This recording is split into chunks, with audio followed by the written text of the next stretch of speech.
I am sure sports. You know me there, from coast to coast representing. I mean, I say this is righteous representing for Omar.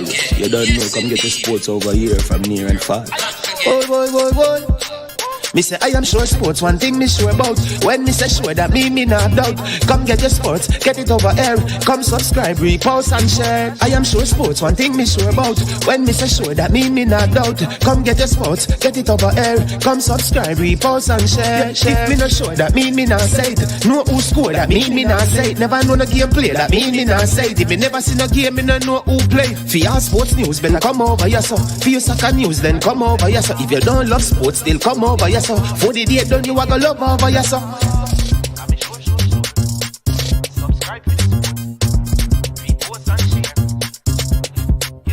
So when it comes on to behavior concerning football, Jamaica is decent. I am sure that if we can get all of these things done, set in place by the end of April, it gives us enough time before the World Cup campaign. Not afraid of no Brazil, no Argentina with these crapper players. We are good enough. Remember to like, subscribe, share. Listen, comment, let me know what your thoughts are. Trick-Nick Jerk Marinade gives your meats and vegetables authentic Jamaican jerk flavor. The spices are directly from Jamaica. Spices like jerk seasoning, allspice, Scotch bonnet pepper, fresh scallions, thyme, ginger, and garlic. The key ingredients to a great jerk marinade. 0% sugar and low in sodium. You want to try it?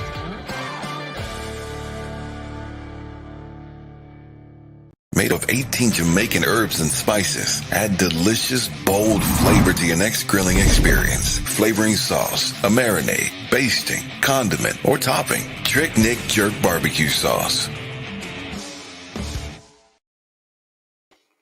Hello. Good morning. Welcome to I Am Sure Sports. My name is Pioneer, and today we are here. We'll be discussing some track and field, and we'll be looking at a couple of the Diamond League meets that have been contested, that tomorrow's meet in Monaco that will be contested. We'll be also taking a look at the World Continental Tour meet that happened in Hungary yesterday. A couple of very outstanding performances from some of our own Jamaican athletes, as well as a couple of notable international athletes. And I want to start with a lady that I consider possibly one of the main faces of track and field right now. I'm speaking of none other than Sydney McLaughlin, a woman who doesn't oftentimes feature on the Diamond League circuit, but who was out yesterday at the World Continental Tour meet in Hungary. There are some reports that she has set up somewhat of a mini training camp in Hungary, knowing that the World Championships next year will be in Budapest, Hungary. So she's actually staking out the country, scoping out, seeing what the weather is like. She participated yesterday in the World Continental Tour meet, ran her pet event, the 400-meter hurdles, was very outstanding. Running a time, one of those super times, ran a time of 51:68. She continues to pepper the 52 seconds barrier. Super time, a time that only she has surpassed, except for that one time when Dalila Mohammed ran 51:58 to run second to her at the Olympics in Tokyo last year. But Sydney McLaughlin continues to prove that she is by far away one of the best to have ever done it in this event, and just super. Won't feature a lot on the Diamond League circuit, as I said, but was out in Hungary yesterday, doing it big. Our own Shelly-Ann Fraser-Pryce was on show again yesterday in Hungary, running a spectacular time of 10.67. Shelly continues to defy the odds, showing that she's ageless and timeless at this time in her career. 10.67, her fourth time running that time this year, her fifth time running under sub 10.7 this season. Just amazing. We are running out of superlative to describe Shelly-Ann Fraser-Pryce. All right. By the way, ladies and gentlemen, I'm expected to be joined by a couple of friends today. Should have the man Chris Lynch with us shortly.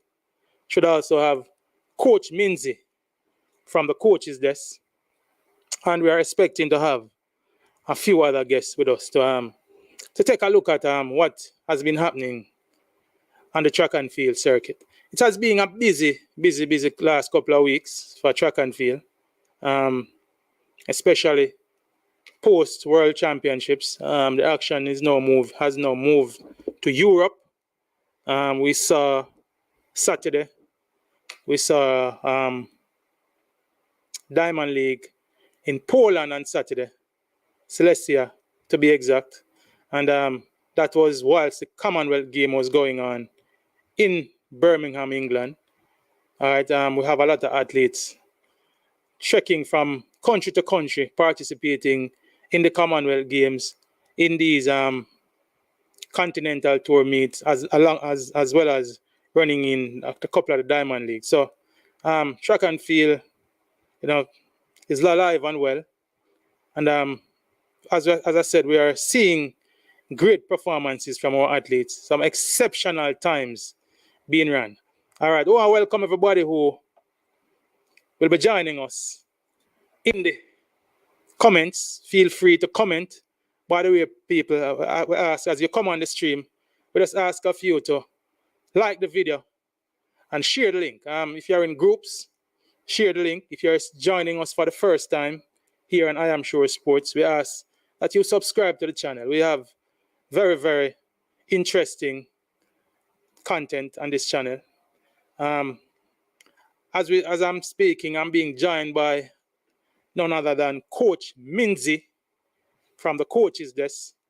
Welcome forward, Coach Minzy. Bless up yourself, Pioneer and the I Am Sure family. Big up yourself. Respect, my brethren. Respect. Welcome Talkie True Blue to the channel. Talkie True Blue is checking in early. Welcome forward, Talkie True Blue. All right. As I said, like, share, and drop a comment in the stream and share the stream, people. I give thanks. All right. Coach, interesting things happening in track and field. Super times being run. Track and field is alive and well all over Europe, Coach. I don't know how much of the World Continental Tour meet you saw yesterday in Hungary. Some amazing performances. I mentioned earlier, Sydney McLaughlin dropping 51.68. She basically stole that time. Second, we had Rochelle Clayton and Genevieve Russell. Russell was second, Clayton was third.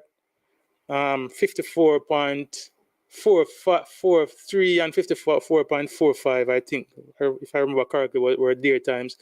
Clayton and Russell, having performed at the Commonwealth Games, has switched their focus now to the World Continental Tour meets and the Diamond League circuit.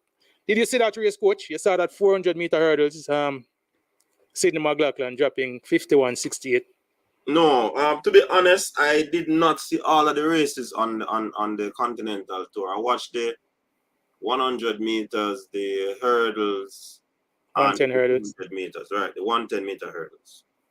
The 110-meter hurdles, we had our own Rashid Broadbell, the Commonwealth champion, newly minted Commonwealth champion, defeating the world champion Grant Holloway. Amazing run by Broadbell, running out of lane 2. Grant Holloway got away to a flyer, was leading up to the 10th hurdle, came over the 10th hurdle with a sizable lead, Broadbell came along and pipped him at the line. Both were credited with a time of 13.12. But Broadbell got the win by a couple of thousandths of a second. But amazing for Broadbell coach, following on the back of his amazing exploits at the Commonwealth game, continuing to excel on the European circuit, bringing some attention to himself and putting himself amongst the big ones and the ones to be contended with in this event for the future. Yeah, definitely. I did a video on it, Pioneer, and after watching the race, probably about 2 times, I realized that Rashid Broadbell, well, I know before that he's very fast, right?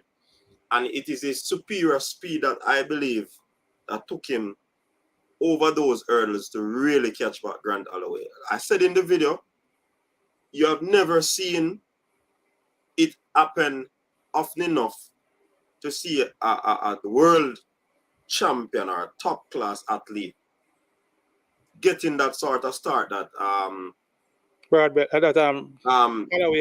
Holloway got. Yeah. And then for an up and coming athlete to really run him down like that and pip him on the line. It goes to show the talent of Rashid. All I can say is that he just has to be consistent. He has a lot of work to do now. And when I... Oh, my hold on there. Yeah, what I say, he has a lot of work to do. I mean, he has to work on his technique some more. Hurdle technique some more. Because I do believe he has the speed already, which is very efficient, very good in hurdle. You have to have the speed. Because you can't be a fine hurdle and then you don't have any speed. You're going to be left behind. Definitely. So if he works on that, then definitely he's going to be a world beater. And the thing about it is that he seemed to be at a comfortable place where he's at the elite performance track club. They are doing a fantastic job. Big up to Coach Ronaldo Walcott and the team over there at elite. They are doing excellently well. But Broadbell could in the future. The thing about Holloway too, I think, as I've said early this season, watching him throughout the World Championship, I thought it was not the nippy Holloway that I'm used to. He gets out the block, very good. That is standard for him. After 7 hurdles, he's not. He doesn't have that finish. Yes, and Holloway was always good at that. You know what I mean? But somebody jokingly said that Holloway had McLaughlin to deal with. Yeah, Levy to deal with. Yeah, answer Parchment to deal with. No, we must look about Broadbell, and it's no joke.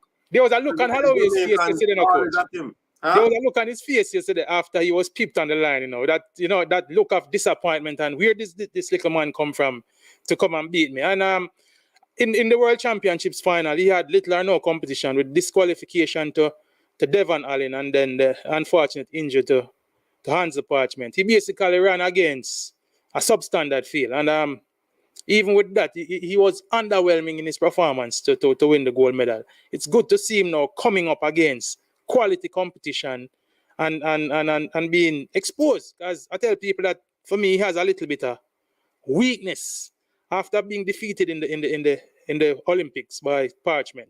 It showed me that being dominant on the circuit early, dominating at the US trials, dominating the first 2 rounds at the Olympics, and then getting beaten in the final by Parchment, exposed him a little and showed some weakness in his character in terms of him being a big-time performer.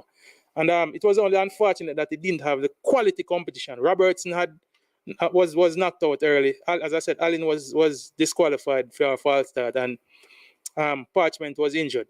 So now he's on the circuit. He'll be running against these guys week in, week out.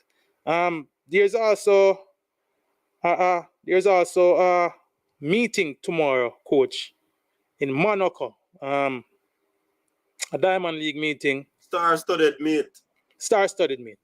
Big time. Rematch meet. There you go. Looking forward to that. All right. So since we're talking about the 110 hurdles, let us look at the lineup that will be on for that 110 hurdles. And for me, it's only a pity that Broadbell hasn't been able to secure a lane for this meet. But looking at the 110 hurdles, we have Trey Cunningham, we have Grant Holloway, we also have Hansa Parchment being a part of that meet, and we also have Daniel Roberts from the US as a part of that lineup. So I'm hoping that Parchment will turn up tomorrow. I'm hoping that whatever injuries he has been suffering from, whatever affected him at the World Championships and affected his performance in the finals at the Commonwealth game, that will be behind him, and we'll see him turning up tomorrow. And I would love to see him have a real race with Holloway, you know, just showing what might have happened in the World Championships final if he had not sustained that injury. Of note to coach, Shelly-Ann Fraser-Pryce continues to sizzle. 10.67 again yesterday. Fifth time under 10.7 for the season, showing that age is not a factor with her. Timeless performances by Shelly-Ann Fraser. As I said earlier in the podcast, coach, we're running out of superlative for Shelly now. Just give me your views and Shelly-Ann, what you think we'll be seeing of her for the rest of the season. Definitely, Shelly is absolutely brilliant. She's considered for me as a masters athlete because of her age and the length of time that she has been in this sport, dominating. You know what I mean? So the youngsters really don't have anything over the masters athlete. Sad to say, but Shelly is absolutely brilliant, fantastic. I mean, she's doing this from a tender age up until now. That argues well for her legacy. And I mean, she has set the standard and the bar very high. It's the most sub 10.70 clocking for a single season.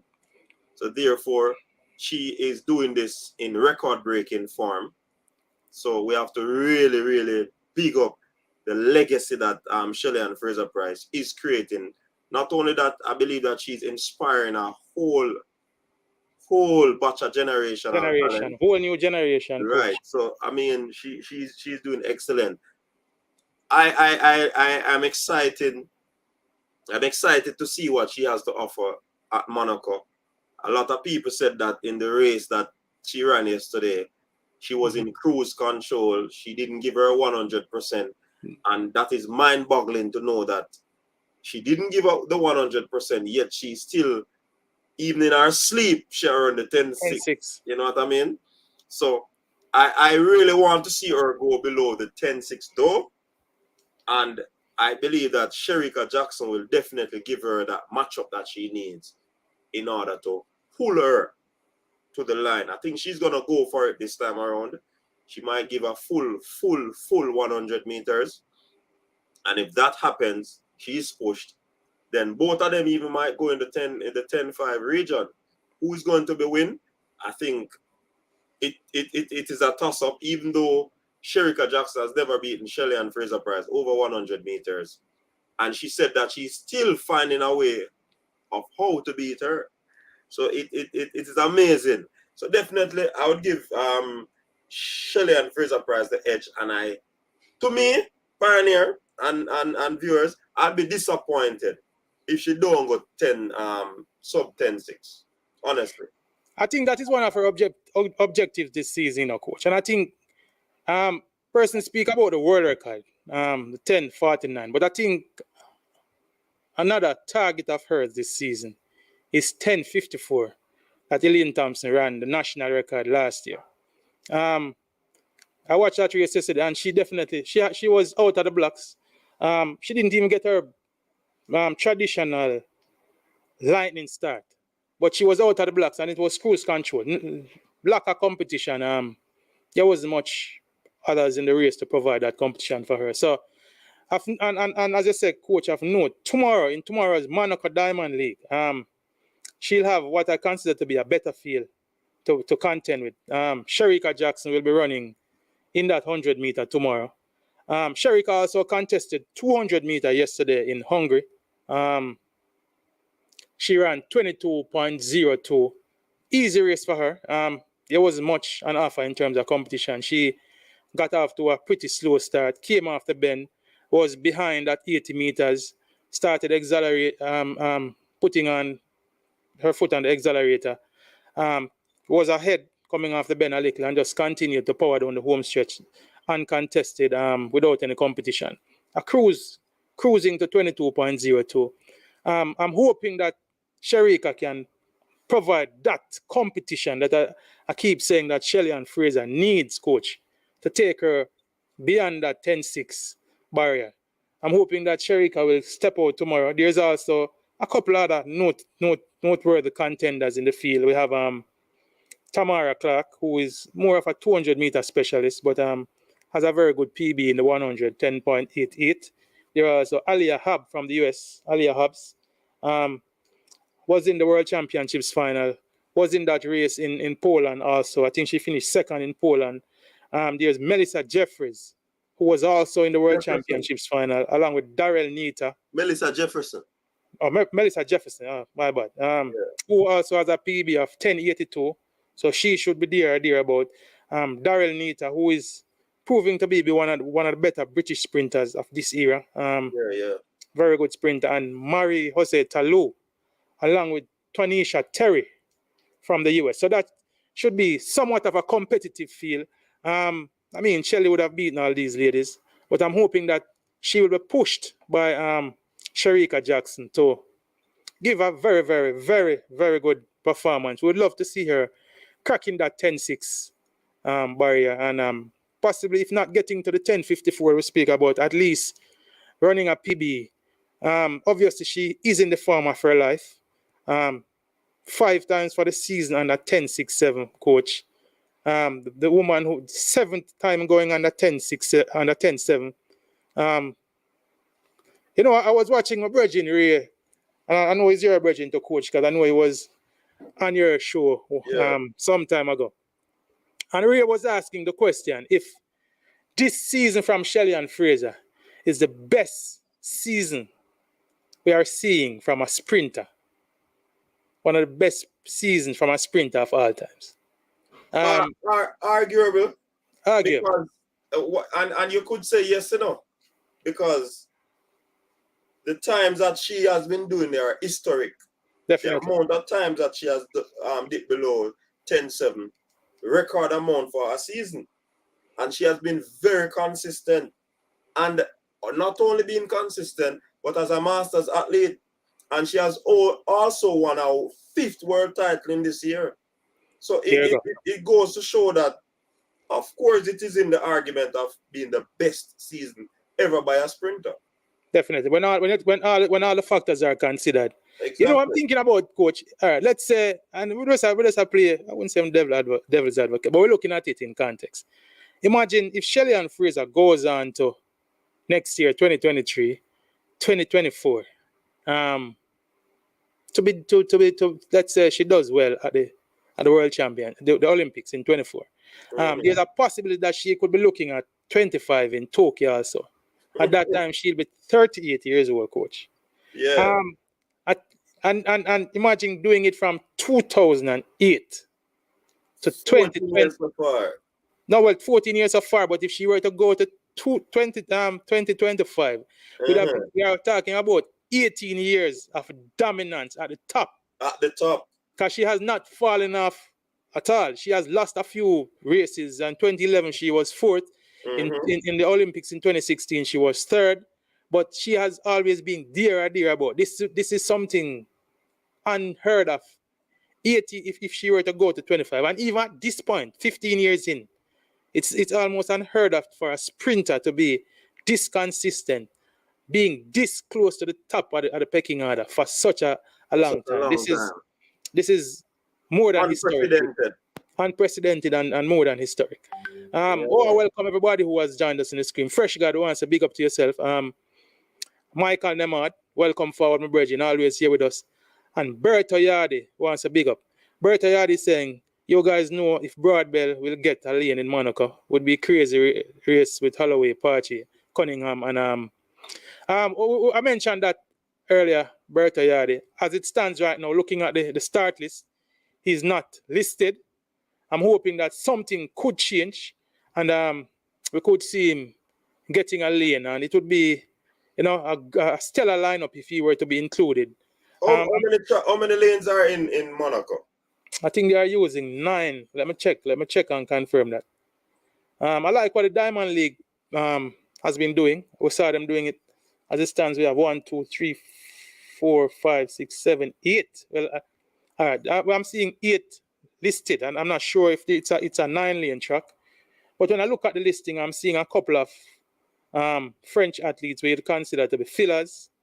Or maybe one French athlete and a Polish, which you could consider them as fillers. I don't know if everything is confirmed. We might be able to see, based on yesterday's performance, it would be good if the organizers found a way to include Broadbell as a part of that lineup. Michael Nemad is saying Shelly is unstoppable, and lack of competition is stalling her bid to break the world record. I'm agreeing with you, Michael Nemad. I'm hoping that what we have seen from Elaine Thompson at the Commonwealth Games would signal some sort of a resurgence for her. She was, dear about in the 100 meter, but her 200 meter race looked good. That 22:02, whilst it's not the Elaine of old, it showed us that she's coming back to some sort of form. I'd love to see. After Monaco Diamond League, there's gonna be the European Track and Field Championships. So our athletes will be off the circuit for a little bit. And then we'll resume with the final 3 Diamond Leagues. I'm hoping to see a showdown between a Shelly-Ann and an Elaine and a Sharika in over 100 meters in one of those last 3 Diamond Leagues, possibly the Diamond League final. And that could see Shelly putting down, possibly a spectacular time, or we're having one of those big races. All right. I'm going to look at a couple of other events, Coach. The men's 100 meter, yesterday also, we had Hakeem Blake and the Johan Blake contested. The US went 1, 2, 3 in that event. Marvin Bracey winning from Trayvon Brummel, with Hall getting 3rd, and Johan Blake getting 4th, and Hakeem Blake 5th. Tell me what you think of the form of Johan Blake, Coach. Continues to struggle a bit. I'm thinking that, I don't know, maybe he should pull himself from the circuit this year, get some rest, and launch a full-scale, all-out assault at it next year, giving himself one last shot at glory. What do you think about that? Well, good suggestion, but we are talking about Johan Blake. He's a man that never stops. So, I mean, individually, he might have his goals to achieve, to accomplish. So it's going to be very difficult to really tell him to do that. Like I said, it's a good suggestion. But, I mean, he has been up and down this season. Kind of yo-yo-ish for me, wanting of a better term. Yeah. So definitely, I don't know what his achievement is for the season. I'm not sure why he's on the circuit. I mean, it could have been a situation where he has been built for these events. Where you mean you have to go, and it's also a part of earning. It is his earning power. So. We have to just continue to support him as he moves forward.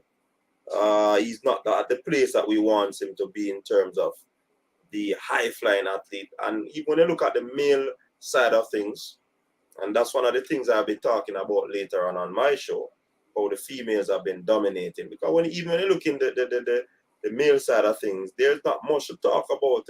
There's not much argument to put forward. The times are not spectacular, Coach. Right, in a sense. So nothing much to talk about, basically. So it's not even per se Johan Blake alone. It's right across the board. US, Jamaica, all the other athletes across the world. We see people like what's his name? Former world champion, 2019 world championship, Christian Coleman, who seemed to have fallen off. He was 6th yesterday. He has since he has been back from his suspension, he has been a far cry away from him. His 2017, 2019 form has struggled. He has been beaten quite a bit over this season. I'm wondering if it's just a rust from a 2-year layoff, or will we see him back at his best come next year? The men are struggling to find that consistent form. After Usain Bolt has left the scene, nobody has gone low 9/7 in recent time. Fred Curley possibly being the best of the lot. Half the scene with an injury right now, but we're not seeing those spectacular performances from the men over 100 meters. As we said, coach, the women continue to fly the flag, and even in some of the other events, Sydney McLaughlin, coach, as another lady who we are running out of positive things to say about her. She continues to sizzle. Easy 51.68 yesterday. We spoke on your show on the weekend, coach. You spoke about her possibly switching to the 400 meters come next season. I was reading an article last night where they said she, even while it's not competing a lot in Europe, what she has done, she came to this meet in Hungary to set up a mini camp to put herself in pre-World Championship mode for next year. Already to get acclimatized, to check out what the weather might be in Poland, in Hungary next year. It will be very interesting to see if she does go down to switch to that 400 meters and what she could do over that distance. You know, it's interesting though, Pioneer, because we made mention of her possible not making a statement early. But when you look at what Femke Ball did in the 400 meters, in the 400 the other day, 49.75, it begs me to think a little bit different. Where Sydney McLaughlin really take on this 400 meters, she will be exceptional, I believe. Give me ahead of Femke Ball. Yeah. Femke Ball run a 48. Was it a 48 split on the 4x4? I think it was a mixed relay. 48. Yeah, she split 48. Right. And then she's close to what? 50. She won about 52 low. 52. She's 52-0 in the 400. Right. And then when they made, she come to the 400 flat and running a 49, right? 49 what, 6? 49.6, yeah. No, 49.7. 49.75. 49.7, right. Yeah. Then when that happens, and you make the translation to a 50.4 hurdler, split 47. A second and a half faster than exactly. Femke over. So, I mean, the sky is really the limit for Sydney. So if you translate that to a second and a half faster than 49.75 over the flat 4. We're talking about 48 low, 48.2. Yeah, they're about. Well, but you see the thing though, in a coach, and there are super athletes and there are super athletes, and Sydney McLaughlin is definitely a super athlete. It's not an automatic transition. And speaking about that, we saw the Santos, the current world champion over 400 meter, four hurdles. So he ran the 400 meter yesterday in Hungary. Mm-hmm. Came up against a pretty good field. None of the top contenders. Norman wasn't there. Neither was Kerani James. But he came up against people like Vernon Norwood and Michael Cherry. He was beaten by Vernon Norwood. Norwood broke 45 seconds. The Santos, I think, ran 45 low. So it's not an automatic, and the Santos is. But Dos Santos has been running the 400 on the circuit. It's not like it's his first. For a little bit. That's what I'm saying. It's not an automatic. A transition is not automatic. Right. However, you would think that with talk training about a and super prepping athlete, for the event, then when you talk about also a super athlete, added to what you're saying, Pioneer, it's scary. we have coach freezing up a little here. I'm freezing up. But it's interesting to see. No man, you're back with us, coach. You're back with us. Okay. I was saying that with what you said and a super athlete, it might be very scary when it comes on to Sydney. All right, I'm very interested to see exactly what she could do over that distance. Of note also, coach, on the Diamond League for tomorrow is the women's 400 meter where we also have Jamaican interest. Should be a very, very, very good race. We have 3 Jamaicans in the lineup. We have Junelle Bloomfield, family member of mine who made the Commonwealth final. Gave a good account of herself running out of lane 2. We also have Stephanie and McPherson. We also have Candice McLeod, who will be contesting that event.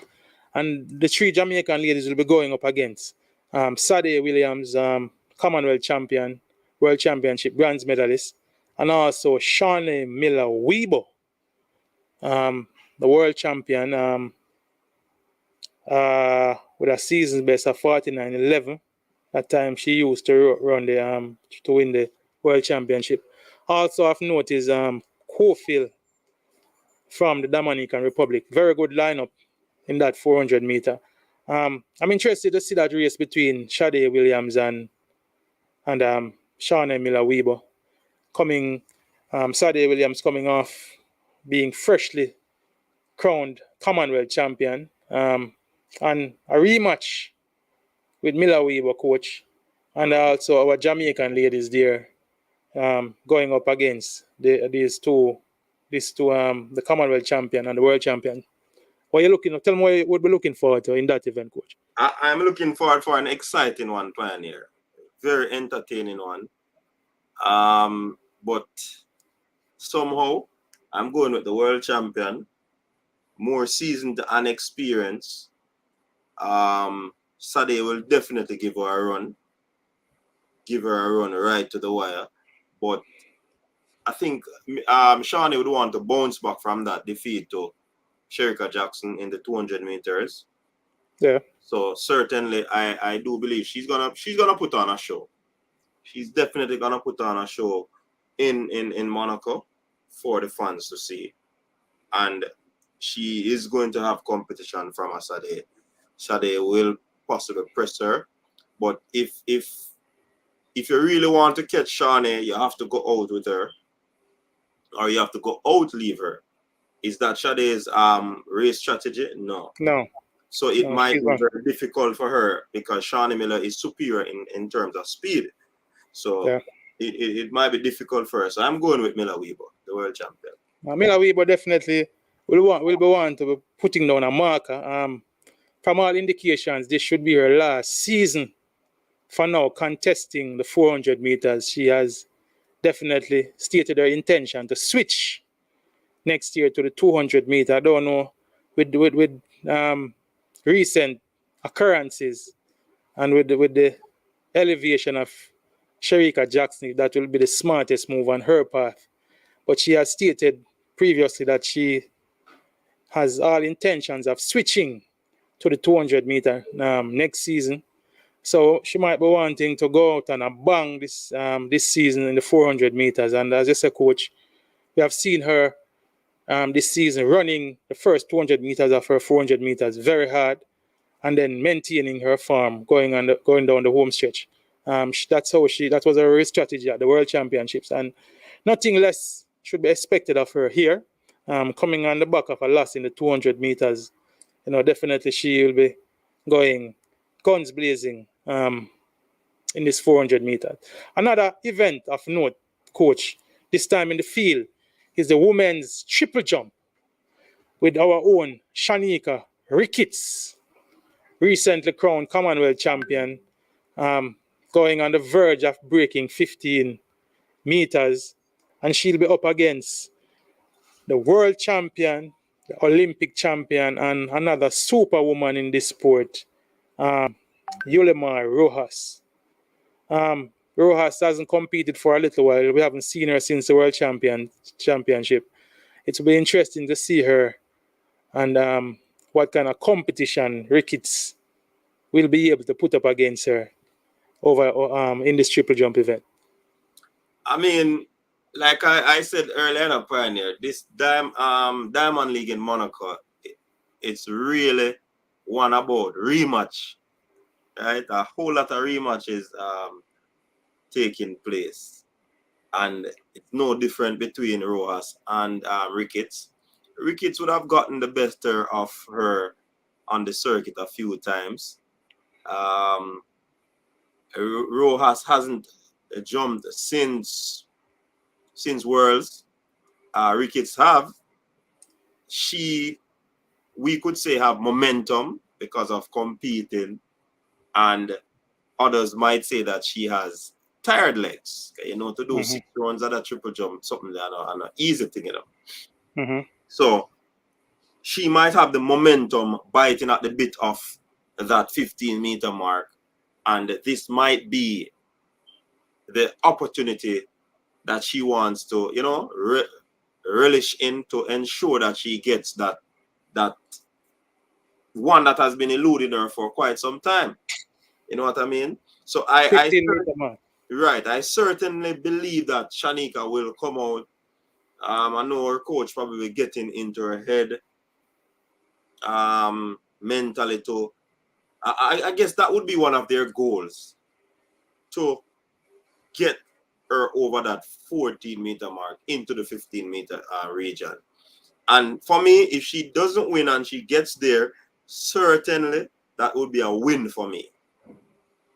I am waiting for the moment for her to surpass that mark. 15-meter mark, yeah. Right. So we could see that possibly that could be it tomorrow. We're hoping for it.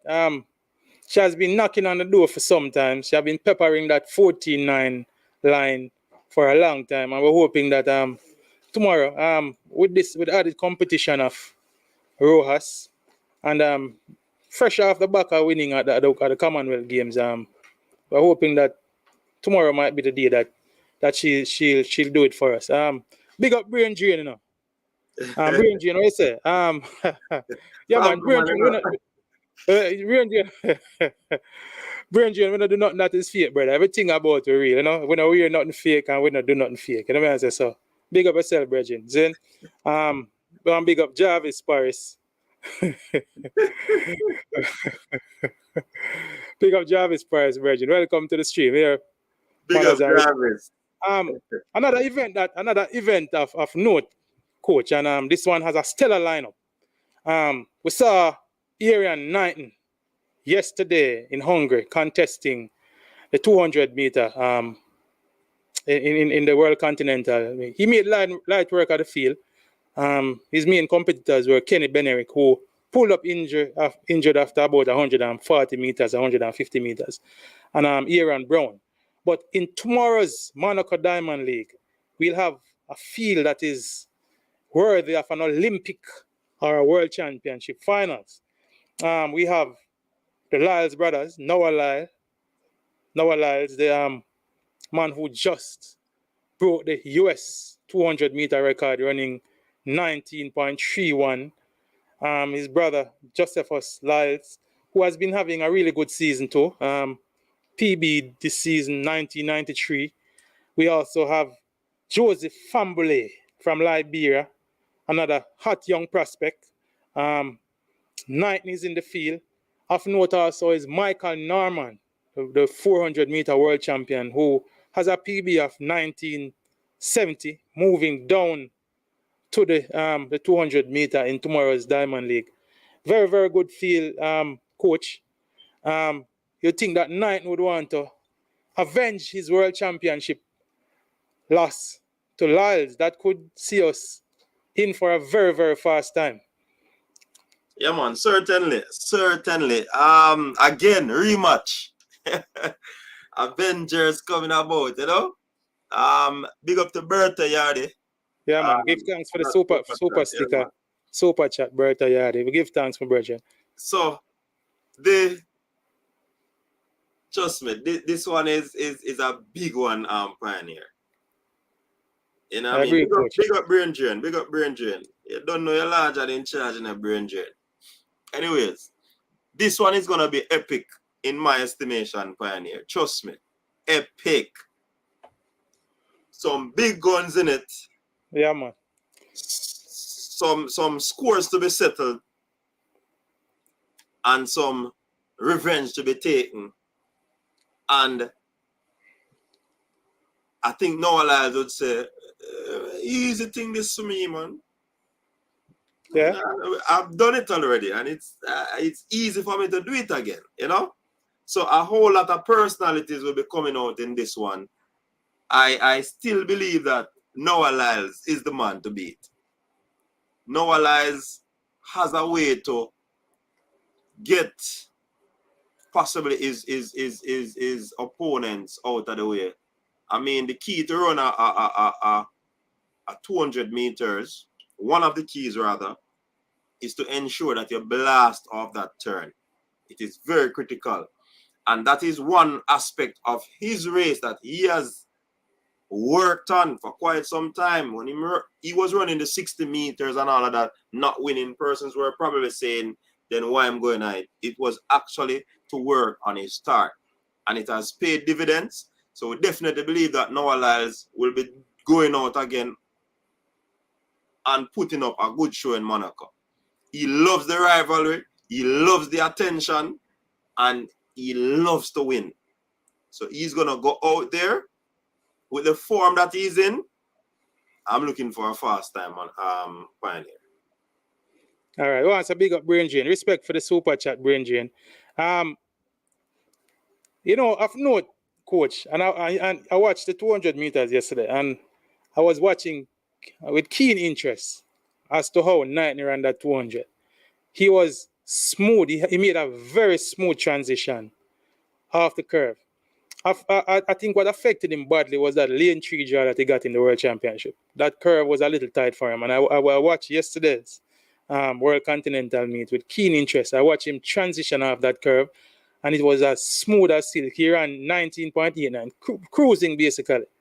I'm sure that he would have, in his back of his mind, would be this race today. He might have been reserving a little something, knowing that the races were maybe just 2 days apart, and planning on this rematch, hoping to avenge that loss in the World Championship final. I'm very excited about this race, Coach. I'm very excited about the prospects of what could be. Let us not discount a young man who I think is on the up and up. Joseph Fambule from Liberia. He is a double NCAA sprint champion this year, won both the 100 and the 200.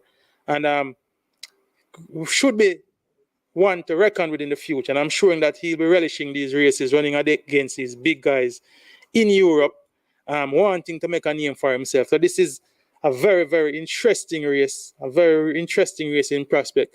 Michael Norman, possibly in what you could say is one of his better seasons. He has a PB of 19.7. I'm sure he'd be wanting to better that tomorrow in a race with these big guys. And we could see something special. I'm hoping that the times are fast. Monaco is normally one of those tracks that we see good times being run on the Diamond League circuit. So we're hoping for one of those kind of races tomorrow. I see a Toki True Blue making a very, very interesting observation here, Coach. He's saying, why no Diamond League for Seville?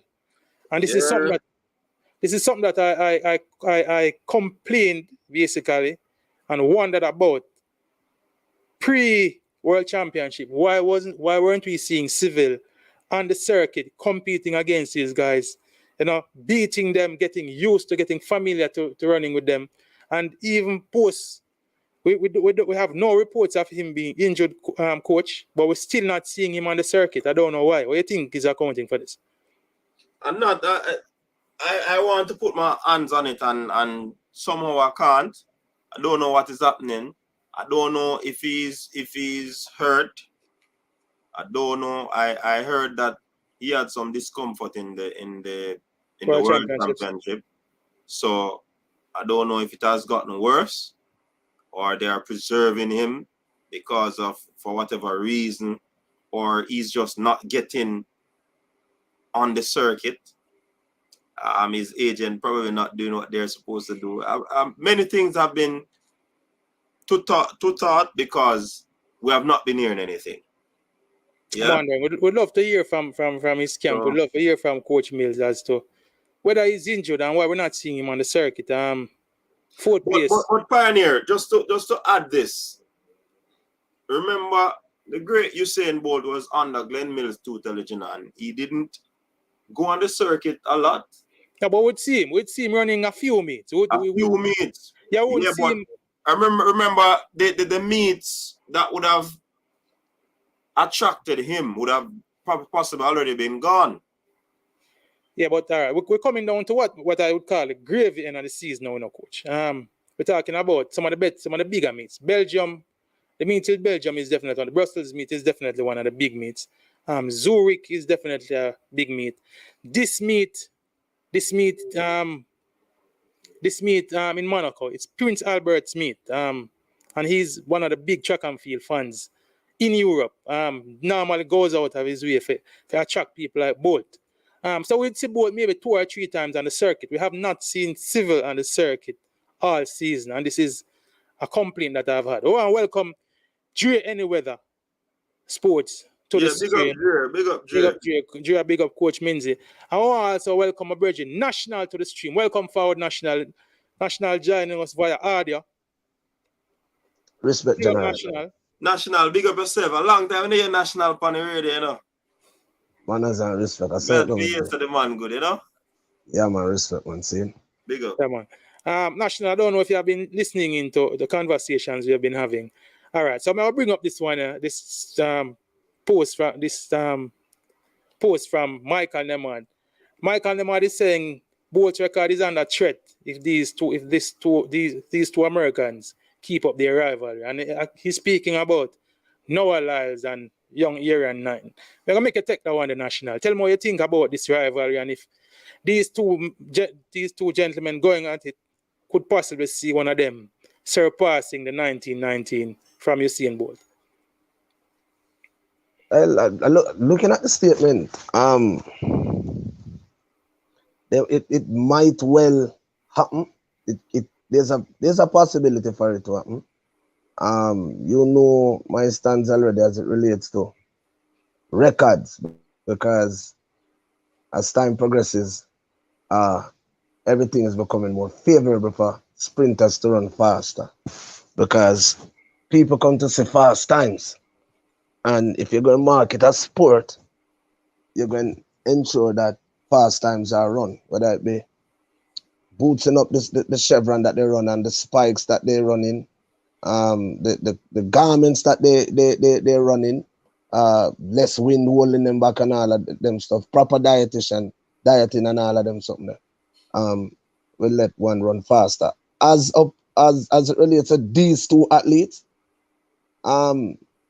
one man run 21, one man run 1931? 1931. Now, some years ago, 1932 was a record, and it seemed far-fetched. People never even thought about trying to break the record. Yeah. Because they were saying, well, then a Superman did that out of reach. And now we have seen 1, 2, 3 other athletes have broken it. Mm-hmm. It tells me that my theory of people are not necessarily that they're better, I know. If you're a super talent and given better conditions, you can run faster than the time that is there. I don't see no reason as to why these two athletes cannot break Usain Bolt record. But if they don't, sooner or later, when another super talent come along with better conditions than what Bolt did have in his time, it will be broken. So basically, what you're saying, National, you're saying that the 1919 is on borrowed time right now. It is on borrowed time. As to how long a borrowed time it is on, I can't tell you that. Maybe these two can come near it. I'm not sure if they can really break it, but if they broke it, they're not gonna be too surprised. My brethren. I kind of share your sentiment international. Knighton is young, and Lyles is obviously very talented and very motivated too. Lyles has been wanting his name to be mentioned alongside the likes of Bolt for a long time. I remember him being presumptuous enough when one reporter asked him about Usain Bolt. He said, Usain who? As if to suggest that he was somehow belittling Bolt's achievements or Bolt himself. So he's one of those precarious talents, very kind of bumptious personality, as we would say in Jamaica. So I'm sure he'd be reaching for those heights and being pushed by a young Knighton will kind of fuel that. So we could see them going close this year maybe. And who knows, if they keep good health and continues to grow, the 1919 could be broken at some time. Well, I welcome a few brethren to the stream. I see you, Jarvis Paris. I see you in my town for a few more days. Well, we'll find a way to make a link, my brethren. Definitely seeing. Big up Winston Berger, who is saying that why are you rushing Seville? We're just saying it can't hurt him. We can't hurt to be competing against the best on the circuit. Europe is where it's at. The World Championships will be in Europe next year, as we just spoke about Michael Berger. We have spoken about Sidney McLaughlin going into Europe. Sidney McLaughlin is a person who doesn't run off on the circuit, but seeing the need to go into Europe to acclimatize herself and to perform. And Sidney McLaughlin is on a whole level by herself. So if she can do that, I can't see the reason, unless it's injury, as coach might be suggesting, why we couldn't be seeing young Civil competing in a few meets. We also want to big up and welcome my opinion to the stream. Saying CC, we're seeing a CC. Big up CC. CC, you need to join the stream, CC. You know, because you and I have been on coach's desk, coach, and you have been over, I am sure. Since CC was on, I am sure, last night and the Premier League review show. I was watching a CC along with Southie and the gang. Good show last night. Saying big up yourself, CC. But CC, you need to join the stream. See, and also wants a big up to Ishmael King, who is saying that coach knows best, probably negotiating better deals. That wouldn't be a bad thing doing a coach, but I'm thinking the best way to negotiate a good deal is to come on the circuit and perform, beat some of these Americans, and then that puts you in a better position. You're a fourth at the World Championship. That doesn't give you much negotiating power. If you were to come out here and run for probably a 10-17, a 9-79 and beat some of these Americans, then it would put you in a good position to argue for big money for the remaining Diamond League meets. So I can't understand why. Pioneer, can I chime in a little? Because you and I had this conversation some time ago before the World Games. And while I am one to say that I will trust the coach, because Coach Mills is a proven, tested and tried coach, knows what he's doing. Yeah, I remember when just get Usain Bolt. Him take Usain Bolt off of the track and him realign him and get him right before him start make him run. So it's a man with timely prepared him athlete. It's not a man where rushing at things. Is a meticulous tactician. This brethren named Glenn Mills.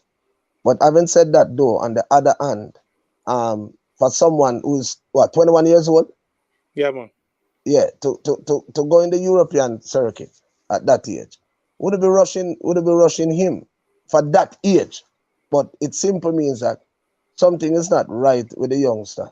Why Coach Mills would take that approach in not having him being on the European circuit the way or we would have wanted him for them on the European circuit. I don't even think I remember seeing him running on the European circuit since Coach Mills. I think he might have run 1 or 2 Diamond League meets last year, or maybe World Continental meets. No, hold on. When did Glenn Mills have him? Since Glenn Mills have him? Yeah, man. That's my point. Hasn't he been with Coach Mills since he has been? Glenn Mills alone did have. Since he's been at school, man. Again, it's been Glenn Mills. Oh, so even when him did run Olympics, Glenn Mills have him. Yeah, man. Yeah. But when we know about Glenn Mills, is a man with time to prepare this athlete, and what we can tell us, if them if them really stick to his plan, is a man really look on a longevity kind of thing. Him not Mm-hmm. really in on a rush for getting us something, and no, him look on the thing for the long haul, where you can be and how much you can maximize all of your potential. Yeah, National. I was sharing that same sentiments, but Pioneer was saying that, you know, he need to come on the circuit and run. And I said that early in the season, he said that him nah put him out there at the circuit. And I think it was because of injury concern, right? Well, I'm now put him against the big guys until the time was right. And many said that that same thing backfired because he was beaten by Blake in the final of the 100 meters at the national trials. Mm-hmm. So he didn't get any experience to rub shoulders with the big boys and taste and see basically what it is like to compete against them. So there might be many variables why he's not running. It could be injury, it could be tapering off his season or ending his season before time because you want to get him healed properly before the next season because next year is a world championship. So it could be a plethora of reason that would have caused him not to. We're only speculating because we don't know exactly the truth. To be good to hear something from the camp. And we see Berto Yard is saying Silva said he had a slight injury after the world championship and had to end his season. And Chris Lynch is also. Chris, we need up on the stream, you know, Chris. I don't know why you're in the comment section, no, Virgin. If you're up on the stream, Chris is saying must be injured because he knows he needs the experience on the circuit. I agree with you, Chris. It wouldn't hurt him to be running in Europe at the end of this season, knowing that the World Championships is in Europe next season. So it would all go well for him to come out here and get that experience. The US athletes are running quite frequently. It can't be about age. 18 and 19 is out here running back-to-back meets in 2 days. So Civil could definitely, barring him being injured, if it's an injury concern, then we definitely would have to understand that for what it is. But if it's not injury, and it was a slight injury after the World Championship, that should mean he should be recovering or have recovered by now. We are a month removed from the World Championship. So unless he still has those injury concerns, can't see any reason why it wouldn't be beneficial to him to be out here against these guys. Let's check the levels. Although we don't have all the facts, but let's check the levels. Why wouldn't Coach Mills, have the youngster running even right now on the circuit? Must be injury, must be something why we're not privy to everything, but that's just the coach. I know, so the coach I do her best for the athlete. All right, is that everything we're going to know? But when you look on certain things, I cannot know so well and something that is not transparent to us. Yeah. Is a reason why he's not there, but it's a valid reason. I agree with the point that he, based on what we have seen from him, it's a possible that Coach Mills has a gem on his hand. Jamaican male sprinting has been on a lull since Bolt pulled off the circuit. Civil has looked like our best prospect to date. So I have no problem with the coach. If there's an injury concern, handling it with some amount of caution. So I'm saying if he's not injured, then I think it would be more beneficial to him to be out here running than staying away from the circuit. Can I ask both of you a question though? Go ahead. Because it's not Civil alone, Mr. Still, you have a virgin named Blake too, that youngster. He ran but yesterday. The question, he ran yesterday? Yeah, man, he ran in Hungary yesterday. He ran on Saturday and was third in Poland. He ran yesterday. He ran yesterday and was fifth. Beaten by 3 Americans and Johan Blake. In a race that the US athletes ran 1, 2, 3 in Hungary National, a World Continental Tour meet. The race was won by Marvin Bracey from the US. Trayvon Brummel was second. Hall was third, and Johan Blake was fourth, and young Akeem Blake was fifth. So my question to both of you guys is this. Akeem Blake is his name, right? Mm-hmm. Do you think that Akeem Blake can has the wherewithal to take him to the next level? Because this is obviously a diamond in the rough. This is a very good platform and a very good position this young size in. Do you think the camp that he's now in can take him now to the next level? where he's in the same camp as Michael. May I make you take that one there, Coach Minze? He's in the same camp as Michael, the Michael Fritter camp, the same camp as Johan Blake. I'll make you take that, Coach Minze. Take that question from National. Repeat. He's talking about Hakeem Blake. He's saying if he thinks he's one for the future based on what we have seen at him so far and the current situation of his coaching setup, if you think that he's one for the future. If you think that if you think is the camp that he's now in, have the wherewithal to take him to the next level, because obviously there's a next level, you know, where we want to push down and tackle the pinnacle, yeah, so to speak, in track and field. And right now the US sitting up top 1, 2, 3 basically. We want to disturb that piece that up top. So do you think that the camp that he's now in have the wherewithal to bring him to the next level? You're putting me on the spot, National. Yeah, well, I asked both of you, but but Pioneer Bungs it have to use. Yeah. I'm gonna take it no, first. Man, we can't answer it, man. Why I have to put him on the spot? You have not seen, because this is a new club, what they are capable of doing. Okay. This is the first season that they have basically gotten athletes out there per se. You know what I mean? So you have a Kamar Bailey Cole resurging, Johan Blake resurge as well, and the advent of Hakeem Blake. Right? So I really can't judge them based off their quote unquote, for me, first good season. You know what I mean? But I do believe that the athlete has the potential to go to the top based on what he has been doing. Is his camp able to do that? I still think it's too early to come to that conclusion where the camp is concerned. All right. We have a follow-up question then. See? Let's say you're Hakeem's Blake agent, right? How long of a time period would you give the coaches, his handlers, yeah, to take him to that level before you consider to say, well, then you know what, we're gonna seek help elsewhere. So now he's what 20 years old? 20, yeah. Yeah, and he's running what? His best is what, 991 or 995? He ran a 992. 992. Unofficial. Okay, all right. And 995 is official. Official, yeah. How long of a time span? Because look, I know that you have some, and it's only fair for you leave his present handlers with him, because they have really brought him from to this point. Yeah. Yeah, from because honestly, I never know Hakeem. From obscurity. Obscurity. Nobody never know him. See? Yeah, true. Only who know him, the little circles may know, say, watch a coach have something now going. But guess what? Them bring him now to the forefront. He's now in front of everybody's eyes.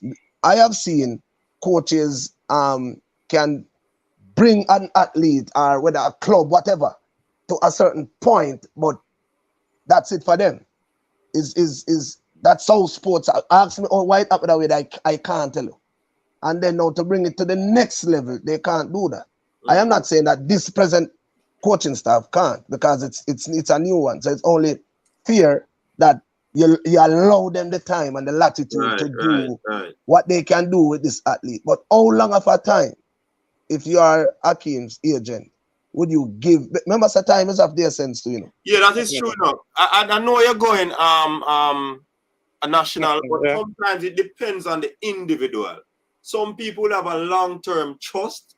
Some people, them patience run out. So if his agent is either of those, then we wouldn't know until we realize, all right, based on what has been happening, based on the amount of years that he has been there, we don't think these coaches can take them to the next level. So we are going to move. Or you're going to see at a juncture where you wonder why this youth no move and go somewhere else. You know what I mean? So we really can't say national. And it's not a diplomatic answer I'm giving. It's basically the facts based on, we don't know what is in the mind of the agent based on the question that you asked. No. So okay, watch this. Put loyalty aside. You're dealing all right, you deal with this thing pan the only basis that watch you want what is best for the athlete because you need for him to go to the next level. So you put loyalty aside, everything aside. Yeah. See, and this is the priority. You believe that this man can go to the next level and run faster, and you're willing to make sure you do everything sporting wise possible to make him reach those goals. How long of a time? Me and as an individual. Yeah, not only you know, pioneer and who that come on. I'm gonna answer you to international. And I'm gonna answer, but I definitely would survey the situation and if I compare and do contrast and see where it is not working out because he's just reaching at this particular point and he's not gonna further. Of course, I'll move him. But how long? How long of a time would they give them? Because you have to give them. You have to give them some time, you know. Possible 5 years. All right. 5 years. And you know, this is going to transition into another argument. By the way, welcome Chris Lynch to the stream. Big man, big up. NOJ just made a post. Oblique made a post on IG. I haven't seen the post. NOJ, so I'm gonna check it out. Let's see it. But I'm gonna transition this argument here. I'm gonna discuss Akeem Blake, but I want to transition this argument here to Brianna Williams when we're done, because we're seeing a similar kind of pattern with Brianna Williams based on the question that that National is asking now. But for me, National, considering the fact that we say this camp with this Michael Freighter training setup is a new one. They have managed to bring some resurgence to Johan Blake's career. We are seeing Kemar Bailey Cole coming back to the fore also, and they basically have brought Akeem Blake from obscurity, so to speak, to the level where he's now one of the prominent names featuring on the international scene. So I personally be willing to give them some more time to show what they can do. He's still young. He's a raw talent. When you look at him run, there's so much more that you see that he can do to clean up his races and to get better. Do they have the acumen? Do they have the expertise to do it? Michael Freighter has been around track and field for a very long time, himself being a very good athlete. I would think that I would give him some more time to get this done. Probably, as Coach Minch said, 5 years might be a long time, but at least 3 more years to see what they can do with Blake. If he's with them until he's 23 years old, then I think if he's not getting the requisite success by then I would suggest that maybe it's time for him to reconsider his coaching situation. But transition. Yeah, Pioneer. Go ahead, Chris. You're on P-side. Go ahead. No, yeah. Well, basically, I just that it's because I don't want to move far away from the oblique civil. So like someone said that he posted a couple days ago about the situation that not injured, but he was like basically hinting at what we were hinting with Elaine. That's why we know that people who know what they are doing, there's no people who know what they are doing know that Elaine basically, if complaining about so much injury, shouldn't be running. And basically that's the situation with Oblique. He's basically telling you that next year is the next major championship. And coming off a niggle, he don't need to touch the circuit, basically. So that is the main thing about it. Yes, and basically I thank everybody. I'm into an injury, basically said the schedule don't allow that. Okay. So it basically tells us that's the focus. Next year is a main championship. You don't need to run right now. Like Shelly fit and healthy, she out there doing it. So it must be injury. It must be the niggle that he had coming out for the World Championship. That must be the main problem as to why we don't see him. Because Shelly at 35, brother, she's on the circuit running back-to-back races. Back. Saturday, Monday, yeah, Wednesday. So it impact that, man. Yeah, and traveling in between all of that, traveling from country to country. So so it tells us something wrong based on injury. So it can't be nothing else but that, basically. Well, Chris Lynch, what you say? Elaine has injury problem? That's what you've been complaining about in every interview. Yeah? We never know. But think she just said, Well, she never trained good. We never know, sir, injury she does. I think she just said, well, we never listen to the latest set of interviews.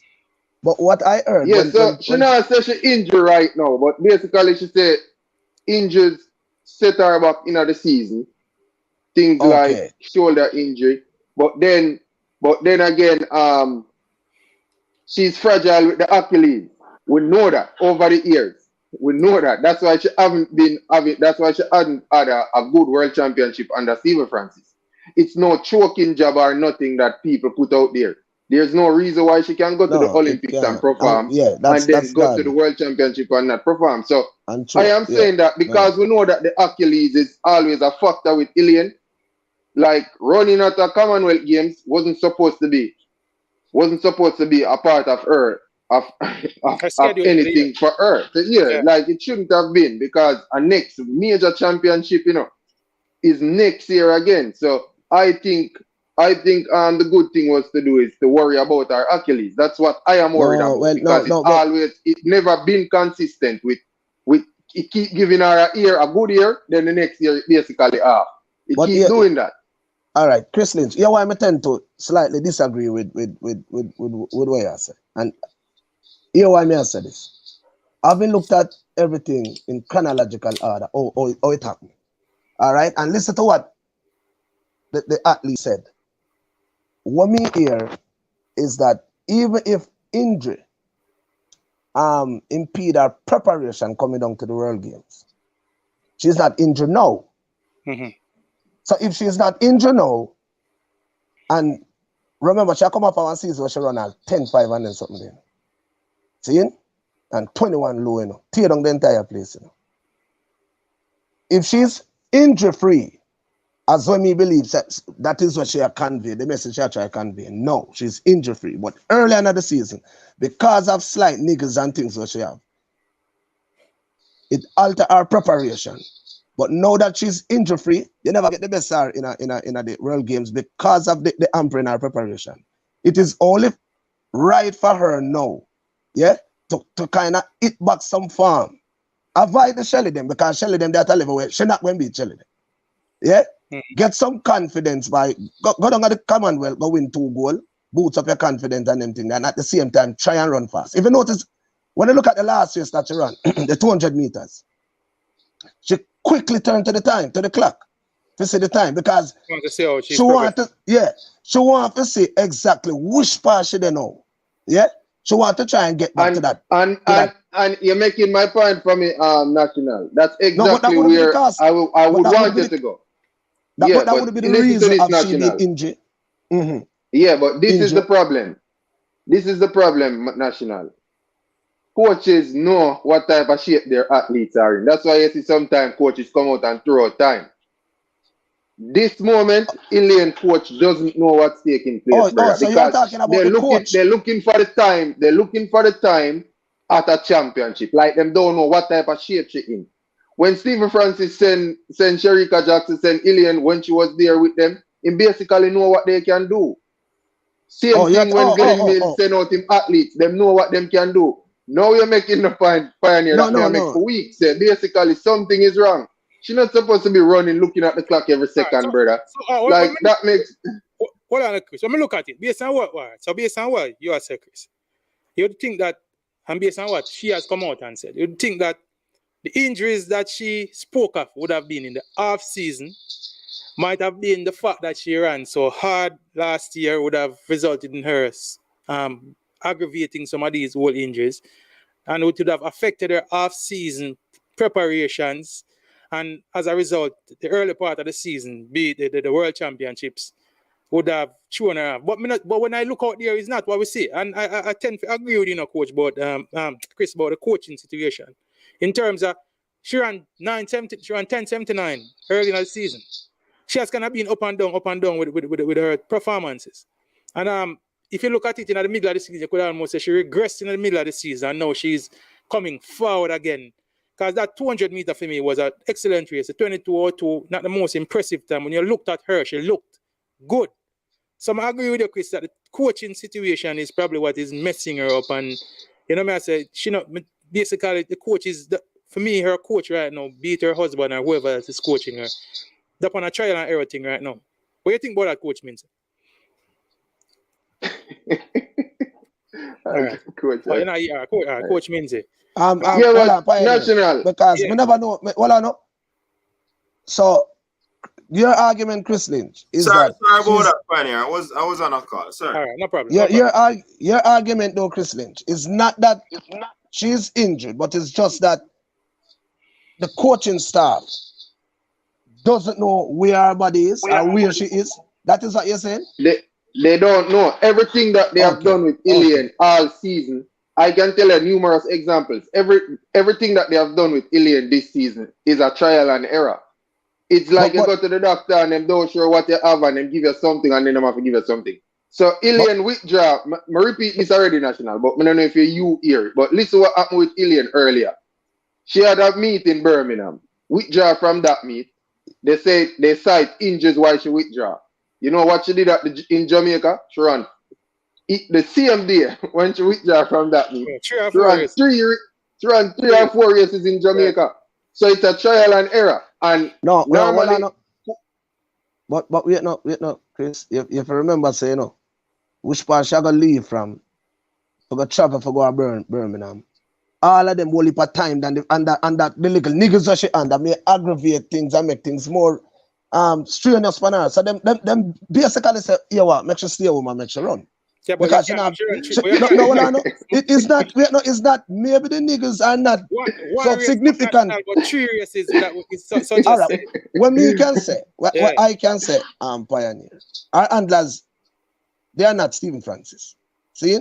So I don't know if I use a Stephen Francis top quality thing to try and well, I know. Well, use other coaches national. We know that all right, fine. It's a new coach. And them not gonna know. I don't know who the coach is, but the coach not gonna know. That's how I'm saying learning on the job, national. Yeah, but they have to learn about any coach where she got.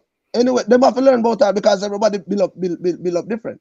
And I've noticed now in the national. Give me a second. I've noticed that my mind. We're not just speaking about the average athlete now in the Britain. We are talking about the double Olympic champion, And what makes it even worse is that now you are competing against some people who are at the top of their game in Shelly-Ann Fraser and Sharika Jackson. So if your coaches are getting into a trial and error mode with you at this point in the season, at this point in your career, when legacies are being defined and people are discussing you as one of the goats in the sport, then I say it's not the best look. Hopefully for her, them can get it right for the rest of the season and going forward. But at this point in the picture, it not look so pretty. No, it don't look good. That's what I can agree with that in a Pioneer. But if something went wrong early in our preparation and she not injured and she not running the super fast times that we used to, the people that do them trial and it's only logical for them to do them trial and error. All right. So it's only logical. All we have to do is give them some time and hope for the best. All right. We can't talk. Me get a little chime in. Even with the great Stephen Francis, coaching is about, for me, coaching is a science, right? Mm-hmm. And you're doing experiments, so the trial and error will come. Whether you're new or you're seasoned, right? The trial and error will come. As a more experienced one, when you're doing trial and error, some persons might not see and notice. But trial and error will come because if you're going to the lab, you're doing an experiment, I guarantee you that you'll not get it on the first go. Exactly. And you'll learn, you'll get better as you prepare your substances using your equipment to ensure that you get the best out of that experiment.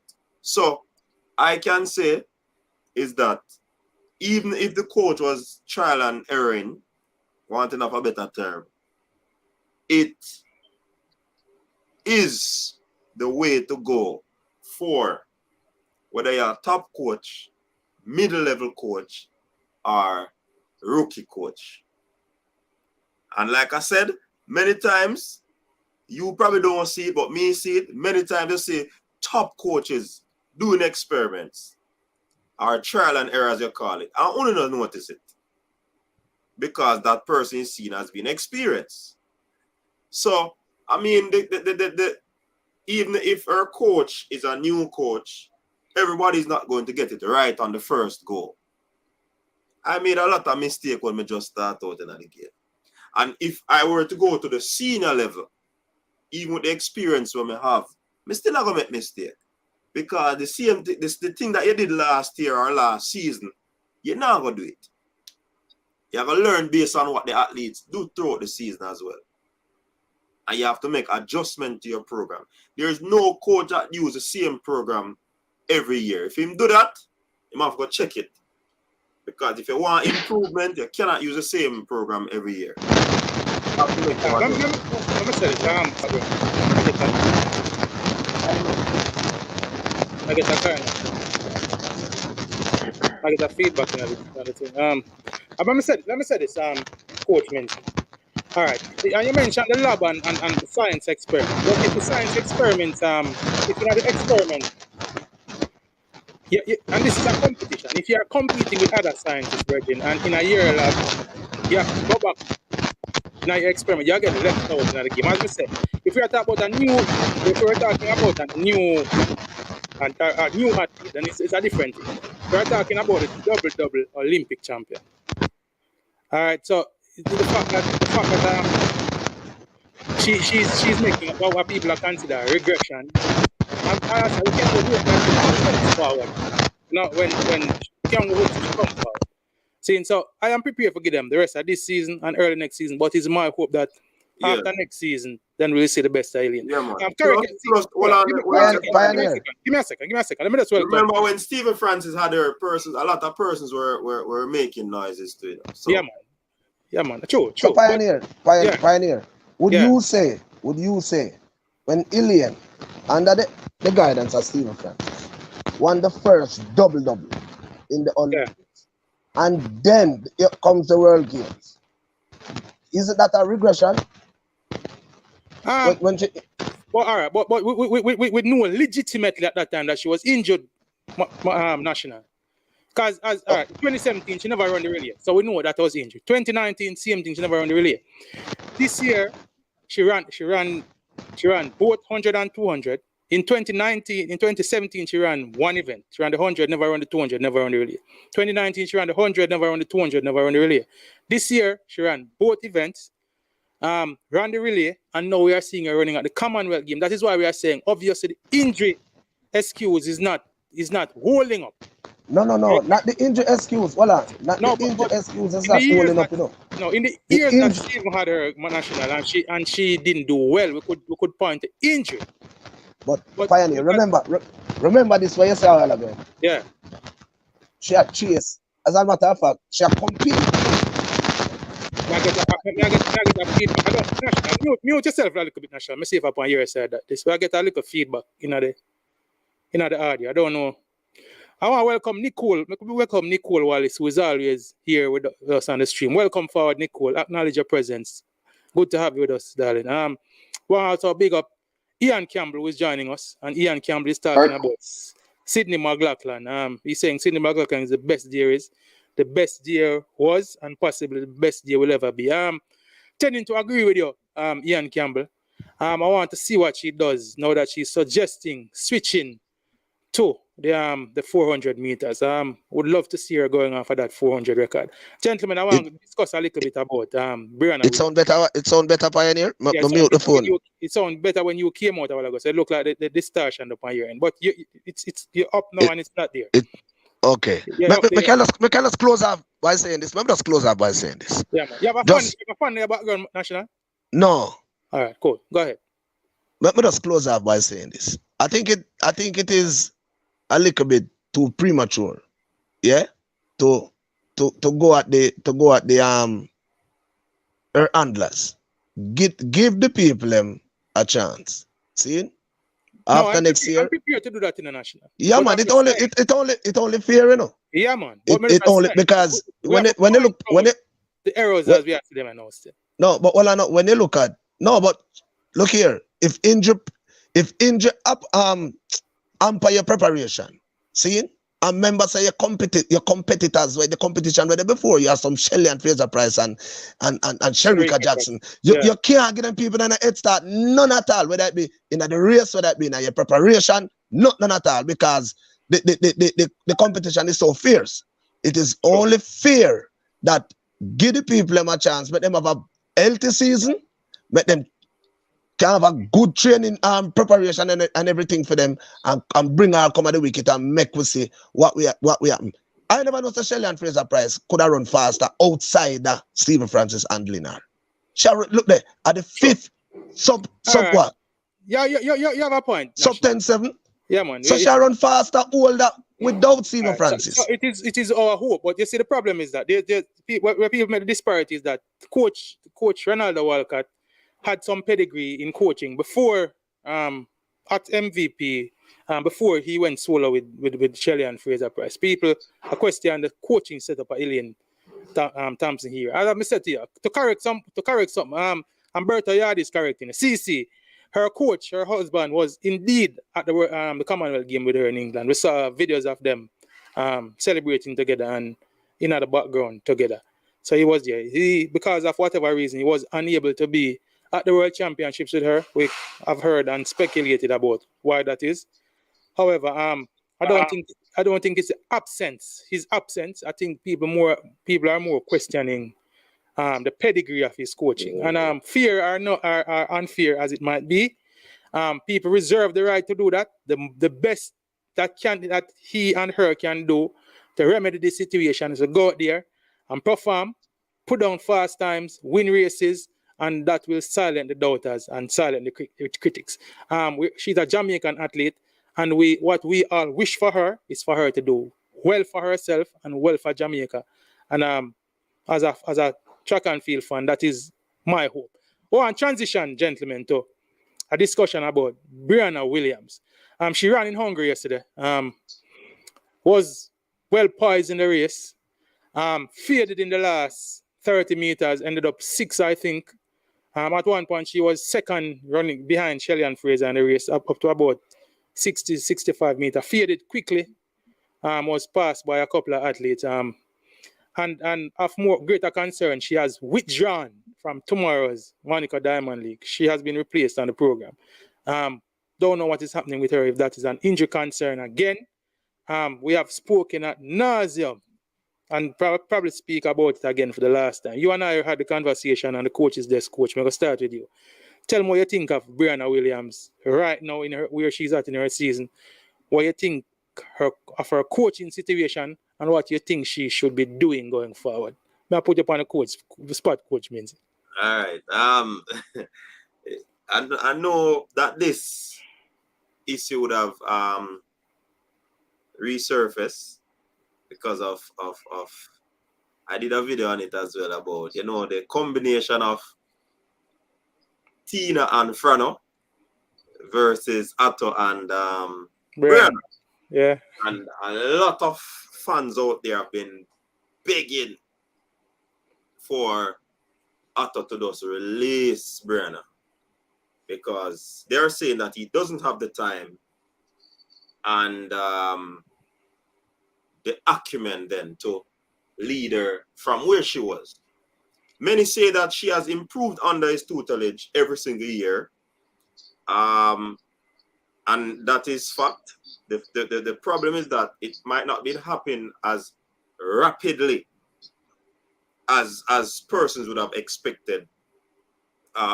Tina 10-9, 10-9-6, 10-9-5 thereabout, and she has done that twice as a junior. And I mean, Brianna in her senior years not doing that sub 10-8 that they would have been after for so long. So I believe that there has to be some altering in her program. I don't know if Atto is listening, but him definitely have to get at least possible an assistant or another athlete in the camp, because sometimes when you are the only top athlete in the camp, you don't have any gauge, you know. You don't have anybody to compete with, to push you. Big point, coach. Very big point. You understand? So that could be an issue. Is that I'm getting an assistant who can go around with her that he trusts. When him give him instruction, they share the same philosophy. When him give the instruction, it's not like the coach would want to put his own blueprint on it. You know what I mean? And work something out. Get her into get somebody else in the camp, if it's even a male figure, to help to push her. Because sometimes you're going through the paces as a single athlete, you know, it just go through the paces. So some adjustment has to be made in the program if she wants to make a mark, especially at the national trials. We know how Brianna is good going out of the blocks. First 30, bam, 50 meters, she good, then she start to fade. He was on the show, on my show, and they talk about, the persons in the comment section, they drilled him, talked about doing a lot of over distance. I mean, Brianna was a very good 200-meter runner. I don't know if they dropped that aspect of it, but some reinvention should happen, some possible scrapping of the old program and integrate a new sort of thing, new ideas to match up with these hybrid athletes that are coming up now. You know what I mean? So some adjustment has to be made. And if adjustments can't be made and no improvement, I don't know. But Otto himself, if Brianna decides to leave, he has no problem. So if that is what it's going to boil down to, I don't know. All right, good coach. National, it sounds like you want to win on it. Go ahead. Two things. But I asked a question earlier. Yeah, as it relates to Hakeem Bloomfield. How long of a time would they give his Hakeem Blake. Hakeem Blake, right. Mm-hmm. How long a time you'd give him anglers, yeah, to bring him to the next level. Now, this is a perfect case of the reason why I'm going to ask a question like that. Otto Boland. Mm-hmm. Otto Boland have this girl, and I think she break the sub-11. She run sub-11 under him for the first time. Under his guidance. Yeah. But since then... She was about 13 years old, so that would be about 7 years now. 13 years old? Yeah, man. She did that when she was 13 now, man? No, man. He has had her. Oh, him have from she was 13. Okay, good. Since she was about 13. So watch this now. 7 years now. No, but when she brought the sub-11, that was about 4 years ago? 4 years ago, yeah. Thereabout. See? And I've been broken that sub-11 general. Everybody now say, all right, nice. She reach a new frontier by her standards. We are looking now for her move into the sub 10-9, gone in a 10-8. Look further for lower personal best and stuff. Mm-hmm. She has never ever looked threatening of that from that day and forward. She would just go up to 10, 9, 0, or what is our best time now? 10.94. 10.94. Mm-hmm. That is unacceptable, boss. You think she should have made better progress since breaking the 10-second barrier? But I saw somebody 11-second barrier. Yeah. I saw somebody put a text saying that she's doing pretty well. It's just that she's in a country with some monsters, some fast people running. That's not the case. The point is our personal best. Our personal best should not be 10.94. Given how long ago she run sub-11, yeah, and how much years now, we are talking about 3-4 years. We don't see that burst for me to say, all right, see somebody here. We can I got come to the fine. We see the right at the door. But to take her to that next level, me personally, by now, convinced that Otto Boland is not that person to take her to the next level. Yes, National. I'm going to speak it up right from there. It's obvious that a change is needed here also, Pioneer. Yeah. Kemba Nelson at the peak for 4 Kemba Nelson had to peak 4 times this season and she run faster than Brianna Williams. That's not good sign, my brother.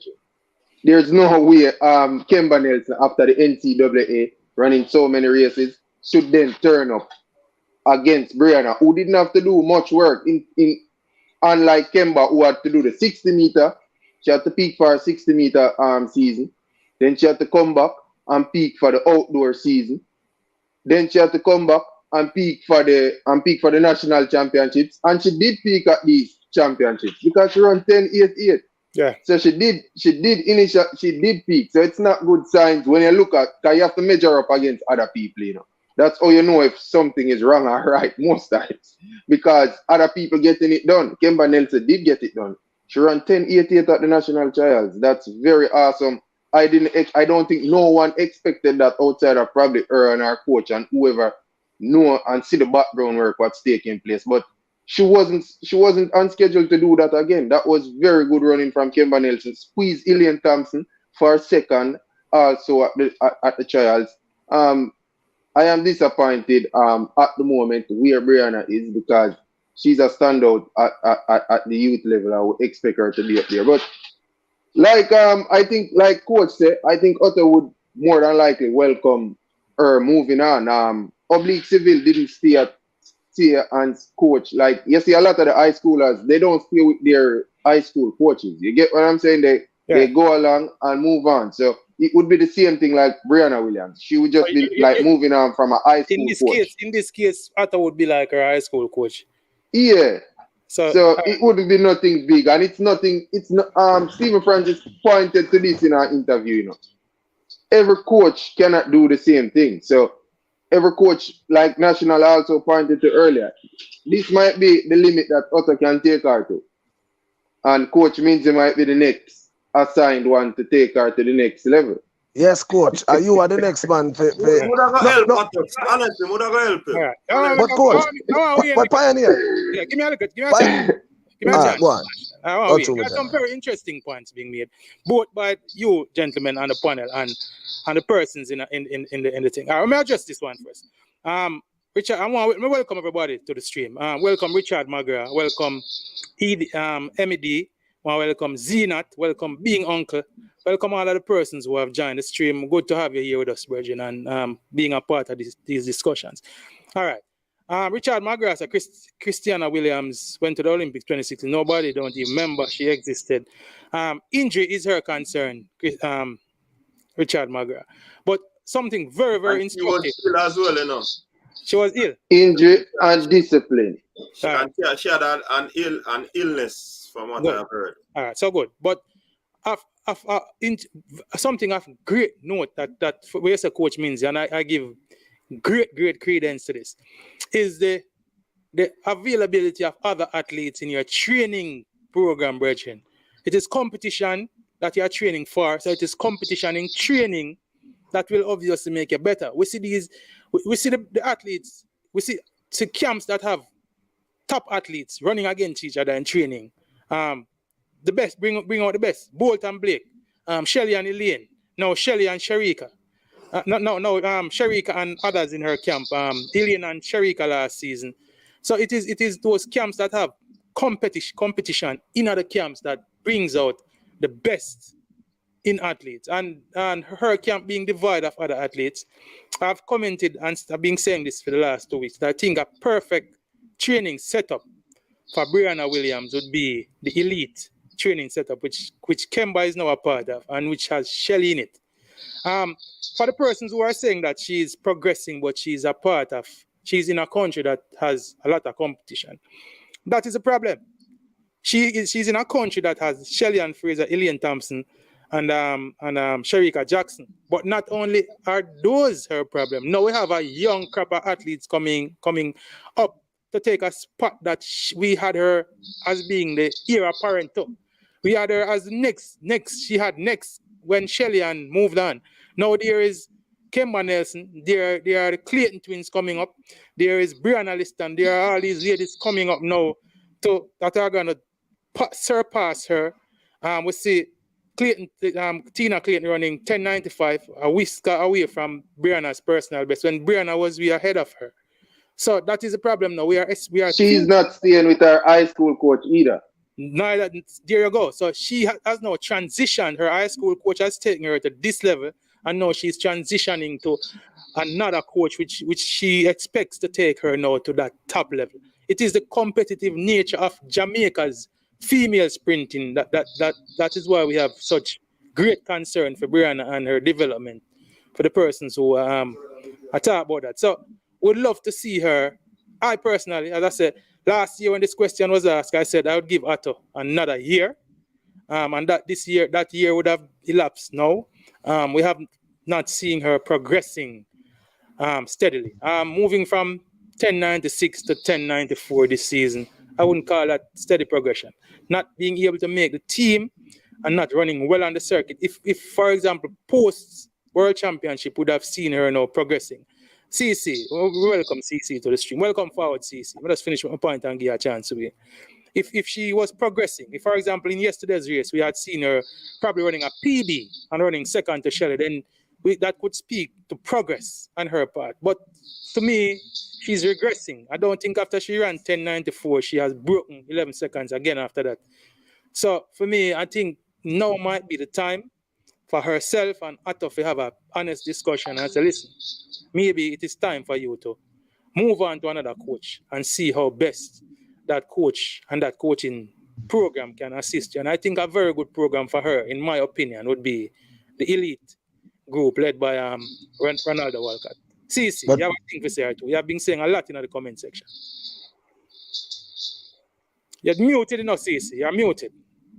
Oh, yes, go. All right. So, National, you wanted to do something earlier, National? Yeah, no. What I was saying, what when we want to add to the Brianna Williams conversation is, all right, fine, Pioneer. Coach Benzi alluded to the fact that when you have competition in your camp, it helps. It helps, you know. But guess what? Not every time you're going to find yourself that you got to have that competition that you need in a year camp. Because when Stephen Francis take up Shelly, but I remember who Shelly they have as the competition in a fair camp. Sharon Simpson. Sharon Simpson. Yeah, man. All right, good. He was ahead of her at the time. Yeah, true. We never remember she. But watch this. What if you don't find yourself in a camp where you like Brianna Williams' situation is? The fact of the matter, the thing is, what I am looking at is Brianna remind me of a young Shelly in the sense of the pattern of how them run. Them have a very quick start, and then the last part. You remember Shelly earlier years, you know, Mark set go she gone, and then the last part of the race, them are close on her. Yeah, Shelly, but she was running 10-8 and 10-7 national. Even we're not talking about the time. No, just check the levels on me. I talk about the quick start, and then in the last part, them close in on her. Coming national, but much persons could catch her. That's another thing. All right, fine, but the fact still remain that the gap was closing. The crowd are close on her. Yeah, but they couldn't catch her. Yeah. Yeah, the difference with Shelly and Brianna is that Shelly is just faster than Brianna and can maintain her speed longer than Brianna. What Steve did do, to mitigate against that closing pack from that cap, from that the pack closing in on her, is giving her some 200 meters for go run and them thing there. Yeah, and that is toughen her up. And that is an issue in a national, because what we have seen from Brianna, she was a double sprint champion at the world under 20 level. Youth. She won both 100 and 200. We have not seen her running the 200. As a matter of fact, in the last two national championships, she have withdrawn from the 200 meters after losing the 100 meters. So this is one of the points. Obviously, that is a coaching problem again, national. Then that's my point. So you can't bring her the same way every year. Yeah, I remember, she shot in her race them. She shot. All right, even the qualifiers, what she run, the qualifiers, just to qualify. Me now look for the qualifiers for Brianna Williams. Me I look for an athlete like Brianna Williams. Me I look for an athlete like Brianna Williams. If come wrestle Shelly them for the throw down the gauntlet and wrestle it up from Shelly and say, watch out, you can go hang up your spikes so no mama. You see, just like when me and Shelly talk about the 200 and say, watch out, you know, so we have to cool off for the 200 because when Sharika go on with just said, she can't deal with that. No, but at the same time, she's running some world time. No, she's running good, but listen to the point when me are trying to Pioneer, the point when me are trying to make is this. While she run fast, you know, it because of what Sharika come and go on with, it have sent a doubt in her mind. Say, even though she run fast, you know, so me now can't tap on a girl over there, so because this young girl, I make sure know say. No, hold on. The point when me are trying. Beg you 1 second, Nash. I beg you 1 second. Let me respond to something with Richard McGrath said. Richard McGrath said, them no must matriculate in a Pioneer. Do you remember McLaughlin, face, etc.? Don't count your chickens before they hatch. The thing, in a Richard McGrath, what we are saying is that she doesn't have to matriculate, but we are saying, based on what we have observed and based on what the expectation are, we are thinking that she's at a level now where she could go better. Why not try a new coach to see if it is the coach coaching is the problem? Now she might very well try a new coach, Richard McGrath, and not make it beyond any levels, Seeing, but we are saying that based on our observation and what the expectations are, we think that it is time for her to try a new coaching setup. My answer another texter who MED was saying the same Jamaican who nearly killed Shelly because she could not break 11 until 2008 at the trials. But no, that is not true in the MED. We never hear of anybody. As a matter of fact, Shelly-Ann Fraser ran the relays in 2007. She was not on that stage. She was not at the level. She wasn't a world youth star like a Brianna Williams. So nobody was killing Shelly as you are suggesting. Since Shelly basically, I wouldn't say came out of obscurity, but she was not that big name national sprinter like Brianna is. All right, so that is not true. Shelly burst onto the scenes in a flurry, and she has consistently been getting better or maintaining from there. And national, the point you're making, and then we'll come to you. So the point I'm gonna make is quickly two things. One, it's not necessarily say take her from the coach, Yeah, she enjoy her. If him can say something need to be done or change, then take her from the coach because it simply means say bigger than. And two, I would believe you guys share the same sentiments as I have, as it relates to Brianna Williams coming to challenge the Shelly and them by now at this stage. How old is she? 20 now, yeah, 21. How much all on that man? 2002? She 20? 20, yeah. She can't get no older this year. I've been run sub 10 4 years ago. Sub 11 4 years ago. Sub 11 4 years ago. You understand what I say? We expect by now we're supposed to see some sign of that she moving into the right direction, getting closer to the Shelly and them, and it look like that is even further from any expectation, from any actuality, from happening. We seen the young girl come and run past her the other day in the qualifiers. The qualifiers is not the big thing what I have for Brianna Williams. I expect Brianna Williams to tackle up top now with Shelly them, right pan Shelly them heels. I push Shelly them to make Shelly them know so watch. I come for that thing here. I'm gonna say that none at all. Not threatening. It not look like it out for absolutely none at all. See, you want to say something on the subject? Yeah, listen, we would, in the ideal world, we would want to see that happen, but we have seen it with the men's. We have seen a lot of young guys who are running very good times. Sorry about that, Cece. Be with me, gentlemen. Yeah. Go ahead. Yeah, may I say we have seen a lot of men who still are champs, young youth that we thought would have been the heir to the throne, right? The only person who have even gotten a little bit of success are we would have said we could say is Ewan Blake, because Ewan Blake had the 2011 season and the 2012 season. Outside of that, there has been no year to the Usain Bolt throne, or even so. But between that period of time, we have seen a lot of promising athletes. So I think the thing about with Brianna and her coach, I think to me, we'll probably give them two other championships, which is next year and the Olympics. So depending on who is handling it and everything, they can give the Atto the next 2 years, which is the World Championship and the Olympics. Yeah, but he has been at it for a while. I'm not saying no, but I'm thinking if he can get this athlete to my thing about it is that we can't use the Shelly-Ann Fraser-Pryce measuring stick, Elaine Thompson, or Sharika Jackson measuring stick at this point in time, because sometimes those ladies right now, the level at which they are. Brianna was ahead of those ladies at their age, because she dominated on the junior circuit. I can tell you that is the next factor to coach, because we have seen many the male athletes that are ahead of certain athletes at their age, and when they reach up into the senior rankings and at the certain age, when they reach up to the 24, 25, 26 that they expect them to peak, 25, 6, 7, they're nowhere near the other athlete. So even CC, quickly. So I listen to you carefully what you're saying. So look on the reality of the thing now. I am Brianna's dad. See?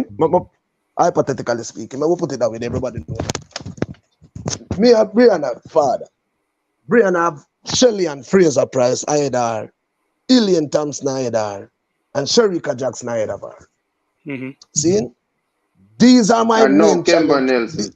And now Kemba Nelson. These are my main rivals. You have to talk about Olympic, But you have to talk about get to the Olympics. At them barrier there in front of me.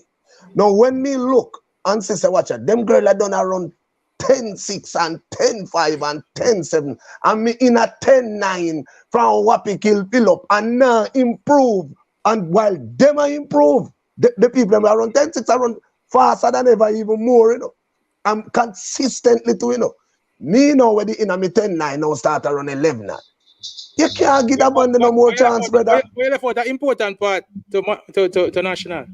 When you look behind those persons who behind your compass, you catch up. Behind you, you see Brianna Liston, Serena Cole, Gina Clayton coming now to pass it. So now you're not making even the relay team again. Now you are going to be relegated to 6th and 7th if you don't improve. And by the way, Kevona Davis is right there. When you look at if she's not going to pick up injuries, Kevona Davis is going to be right there. What's the name of the athlete from Immaculate?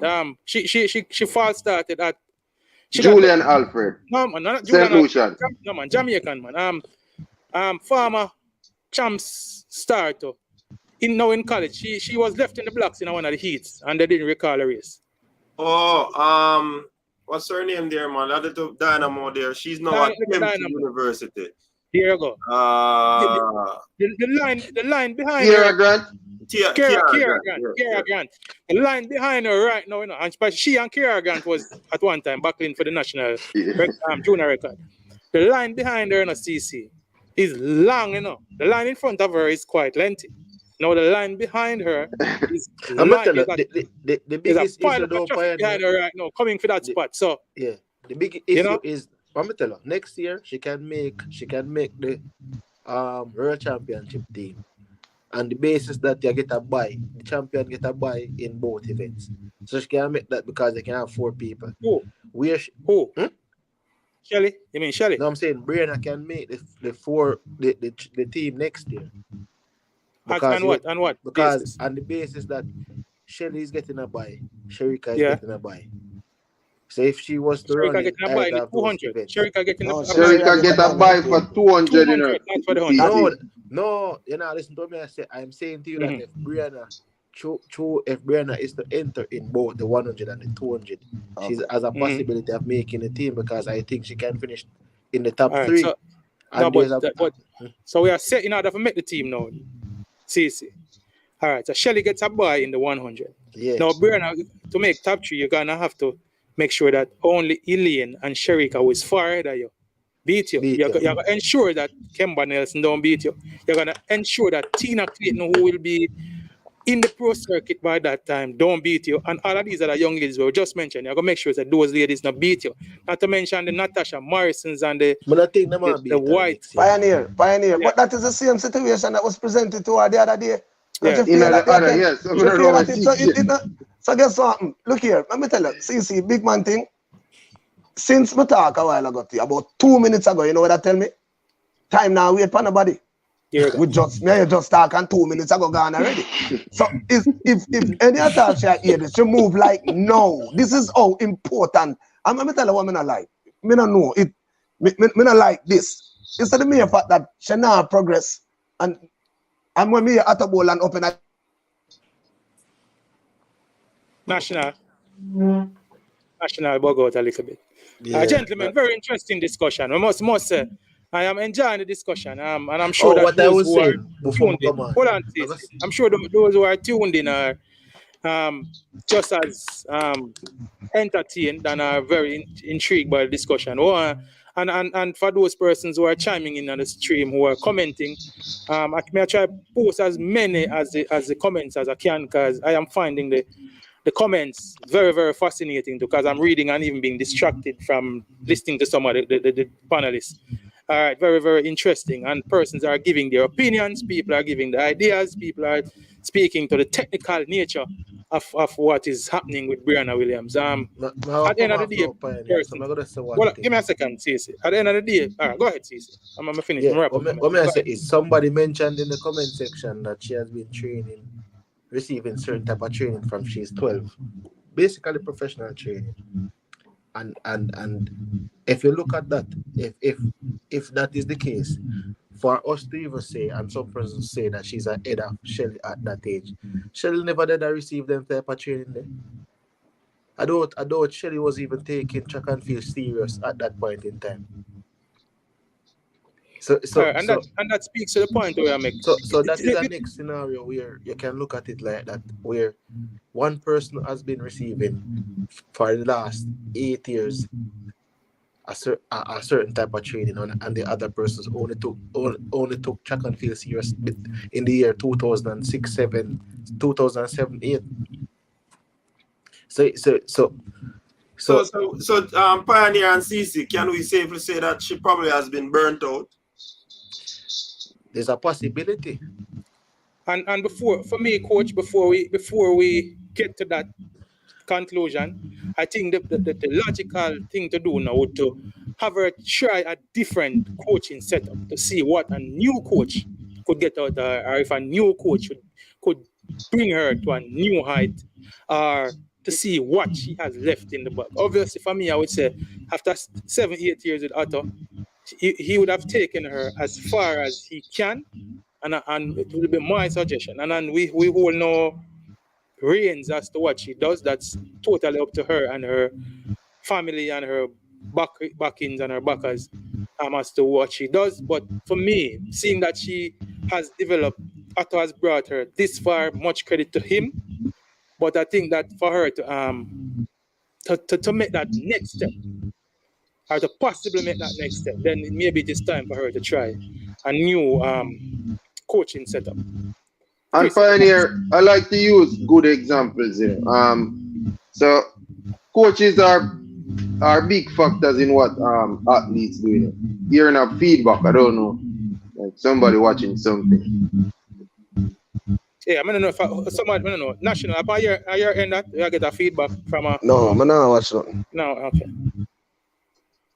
Let me mute my mic. Go ahead. Yeah, mute your mic. Yeah, man, the feedback is on. When you're ready for talk, you unmute, man, national. Yeah, so I like to use examples, and coaches have something big to do with it. And Omar McLeod is one such example. The thing about, like, Coach Minzy mentioned it, you would see a lot of time that there's flaws and there's things going on in athletes, but when they are winning, you cannot see it. One such scenario is Grant Holloway. There's a big flaw in Holloway going about this thing, but he's winning. So people don't point it out, and it's going to come to the fore every time he get beaten. But let's go back to Omar McLeod and coaching. He won the World Championship and the Olympics and left his coach that won him that. When he left that coach, he came out in a statement, Pioneer, and said that he's falling in love with hurdles again. Mm-hmm. Yeah, he hasn't done nothing he hasn't done nothing since making a statement like that. Remember, this is a man who won the Olympics and the World Championships, you know. Back. And he said, and he's saying that he's falling in love with hurdles again after such a feat of moving from that coach. So there was a thing in the chat earlier. We like to say, oh, Otto is a father figure, and Otto is. We understand that. That doesn't. Yeah, and it also it's like love. When you love somebody, you should be able to walk away and see the person do good. It's the same thing with Otto being a father figure. He wants to see the best for her at the end of the day. But you could continue those things even while she's in a new coaching situation. Yes, while she's with it's not taking away nothing. Yeah, man, he could continue because all he wants to see for her is the best. Definitely. So it's the same thing, man. So coaching have a big thing to do with progression of athletes, man. Like I just said, Omar McLeod, you know, he basically regress, you know. Everything just start go bad for him. Him start fast. Now he must start fast, and he basically come out of the blocks and crumble, basically. There you go. That's why he must falter. And just to go to Grant Holloway, that I have to point it out, Pioneer, that is Grant Holloway going to wait until someone faster? Because all Grant Holloway is waiting on, you know, somebody faster to come on the block, you know. This is a reason why Parchment can run past him, you know. Holloway is faltering. Broadbell did it yesterday to him. The man leading up until 8 hurdles well clear, and all of a sudden the field is just coming back at him. Came off the 10th hurdle in front. Yeah, him just coming off the hurdle, and so it tell you that coaching is up, and that's not a big thing about if Holloway, I think, must look into himself now and realize that that's a big thing. I can't believe that Broadbell catching was a good race. Broadbell is keeper and getting better. Same thing with Broadbell. He left MVP, went to Ronaldo Walcott for reasons, and he's not regressing. There you go. He's not regressing. And a coach, give me a second, National. A coaching change, Chris, can be a bad thing. As I say, different coaches view different things through different lenses, and Coach Minzy can attest to that. So there might be a flaws in something that your coach is not seeing, and you move your coaching situation, another coach will pick up that. And it can't hurt you to try. There's nothing that says if she moves to, as I'm suggesting, elite for 1 year, it doesn't have to be her permanent coaching situation. If she feels that is not working out for her, then she has the option of moving. And all we are saying that based on our observation, and people will speak to her being young. Of course, she's young, but at the end of the day, there are younger persons who are coming up who seem to be making a steadier progress than she's making. And if she doesn't step up as fast as we are suggesting or anticipating, then what is going to happen is that she's going to get left in the dust. She's going to fade by the wayside. Persons are going to progress past her. And that progression that we were expecting, that her being the next in line to Shelly and Elaine, that we are expecting, will fail to materialize. All right, so when we are here discussing this, it is just, as an observation, as track and field fans, wanting the best for her. You were saying something, National. Yeah, Pioneer. Chris Smith, before you came on, I don't know if they watch it still, but it asks Pioneer and Coach Mincy, how long a time they would have give the handlers for Akeem Bloomfield? Akeem Blake. Before you pull the plug pan their project with him. See him? To come to the forefront. One of the things when I hear from Coach Minzy was this. It depends on the agent, and him use the word loyalty. See how loyal they are to the group to bring their athlete to the forefront and all of them things. Now, this is exactly one of the cases of things so well in loyalty causing these two persons not to separate. I don't think Brianna Williams will say to the coach, you know, so I feel like if I move on. Because she feel so loyal to this man for so much years, this man have her. And I think him wanting to see the best for her. I think him are the man who have to step up and say, look here, you know, say, I don't think we can bring it to the next level, Brianna. I think the best thing for you do is go separate ways and seek greener pastures elsewhere. This is the farthest we can take. And that would have been a big man move. Now, for him do it, me don't know if him have it in time to do it. You understand what I say? I do not know. But honestly, we can't have that talent to sit down and away. No, having said that, let me say this. There is the girl that ran in the 200 meter for the American. That girl from the Abby Steiner. Mm-hmm. I listened to Abby Steiner in an interview after the World Games. And when she said, the statement that she made is a very big statement, a very profound statement. And to me, Abby Steiner says, next season, look out for me next season, because I will be out of college. Now, when she make a statement like that, you know, she'll tell me, me come running a 50-yard race, me run already before me come here saying. Mm-hmm.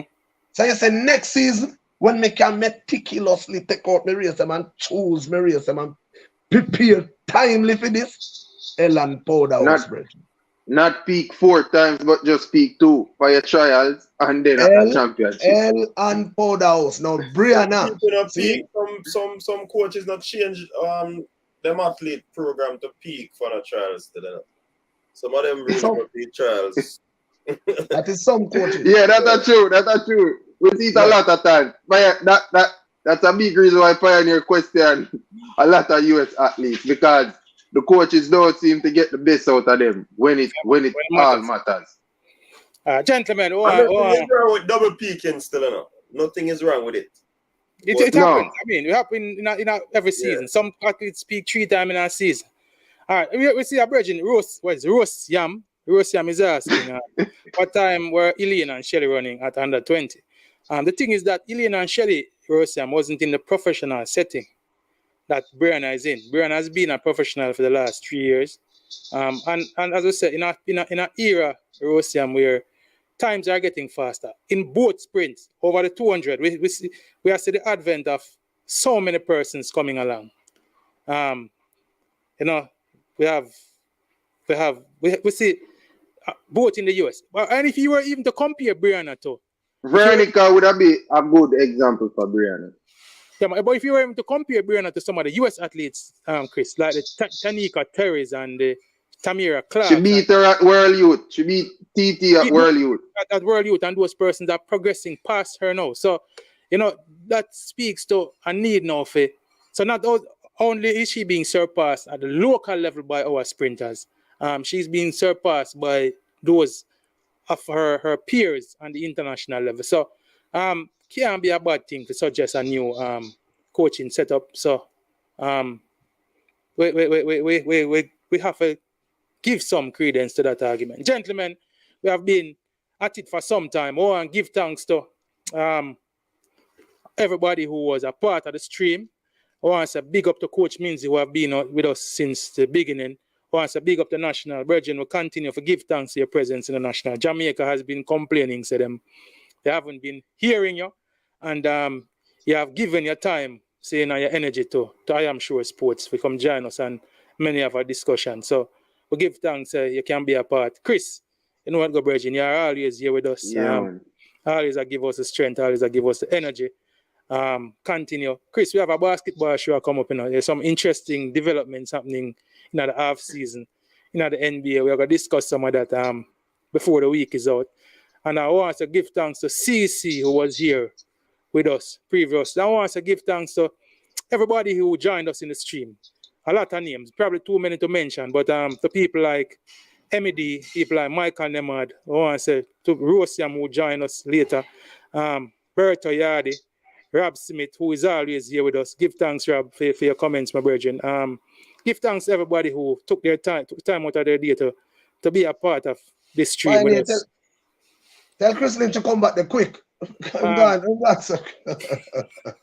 I'm back, man. I do want to ask him something, you know. Yeah, all right, hold on.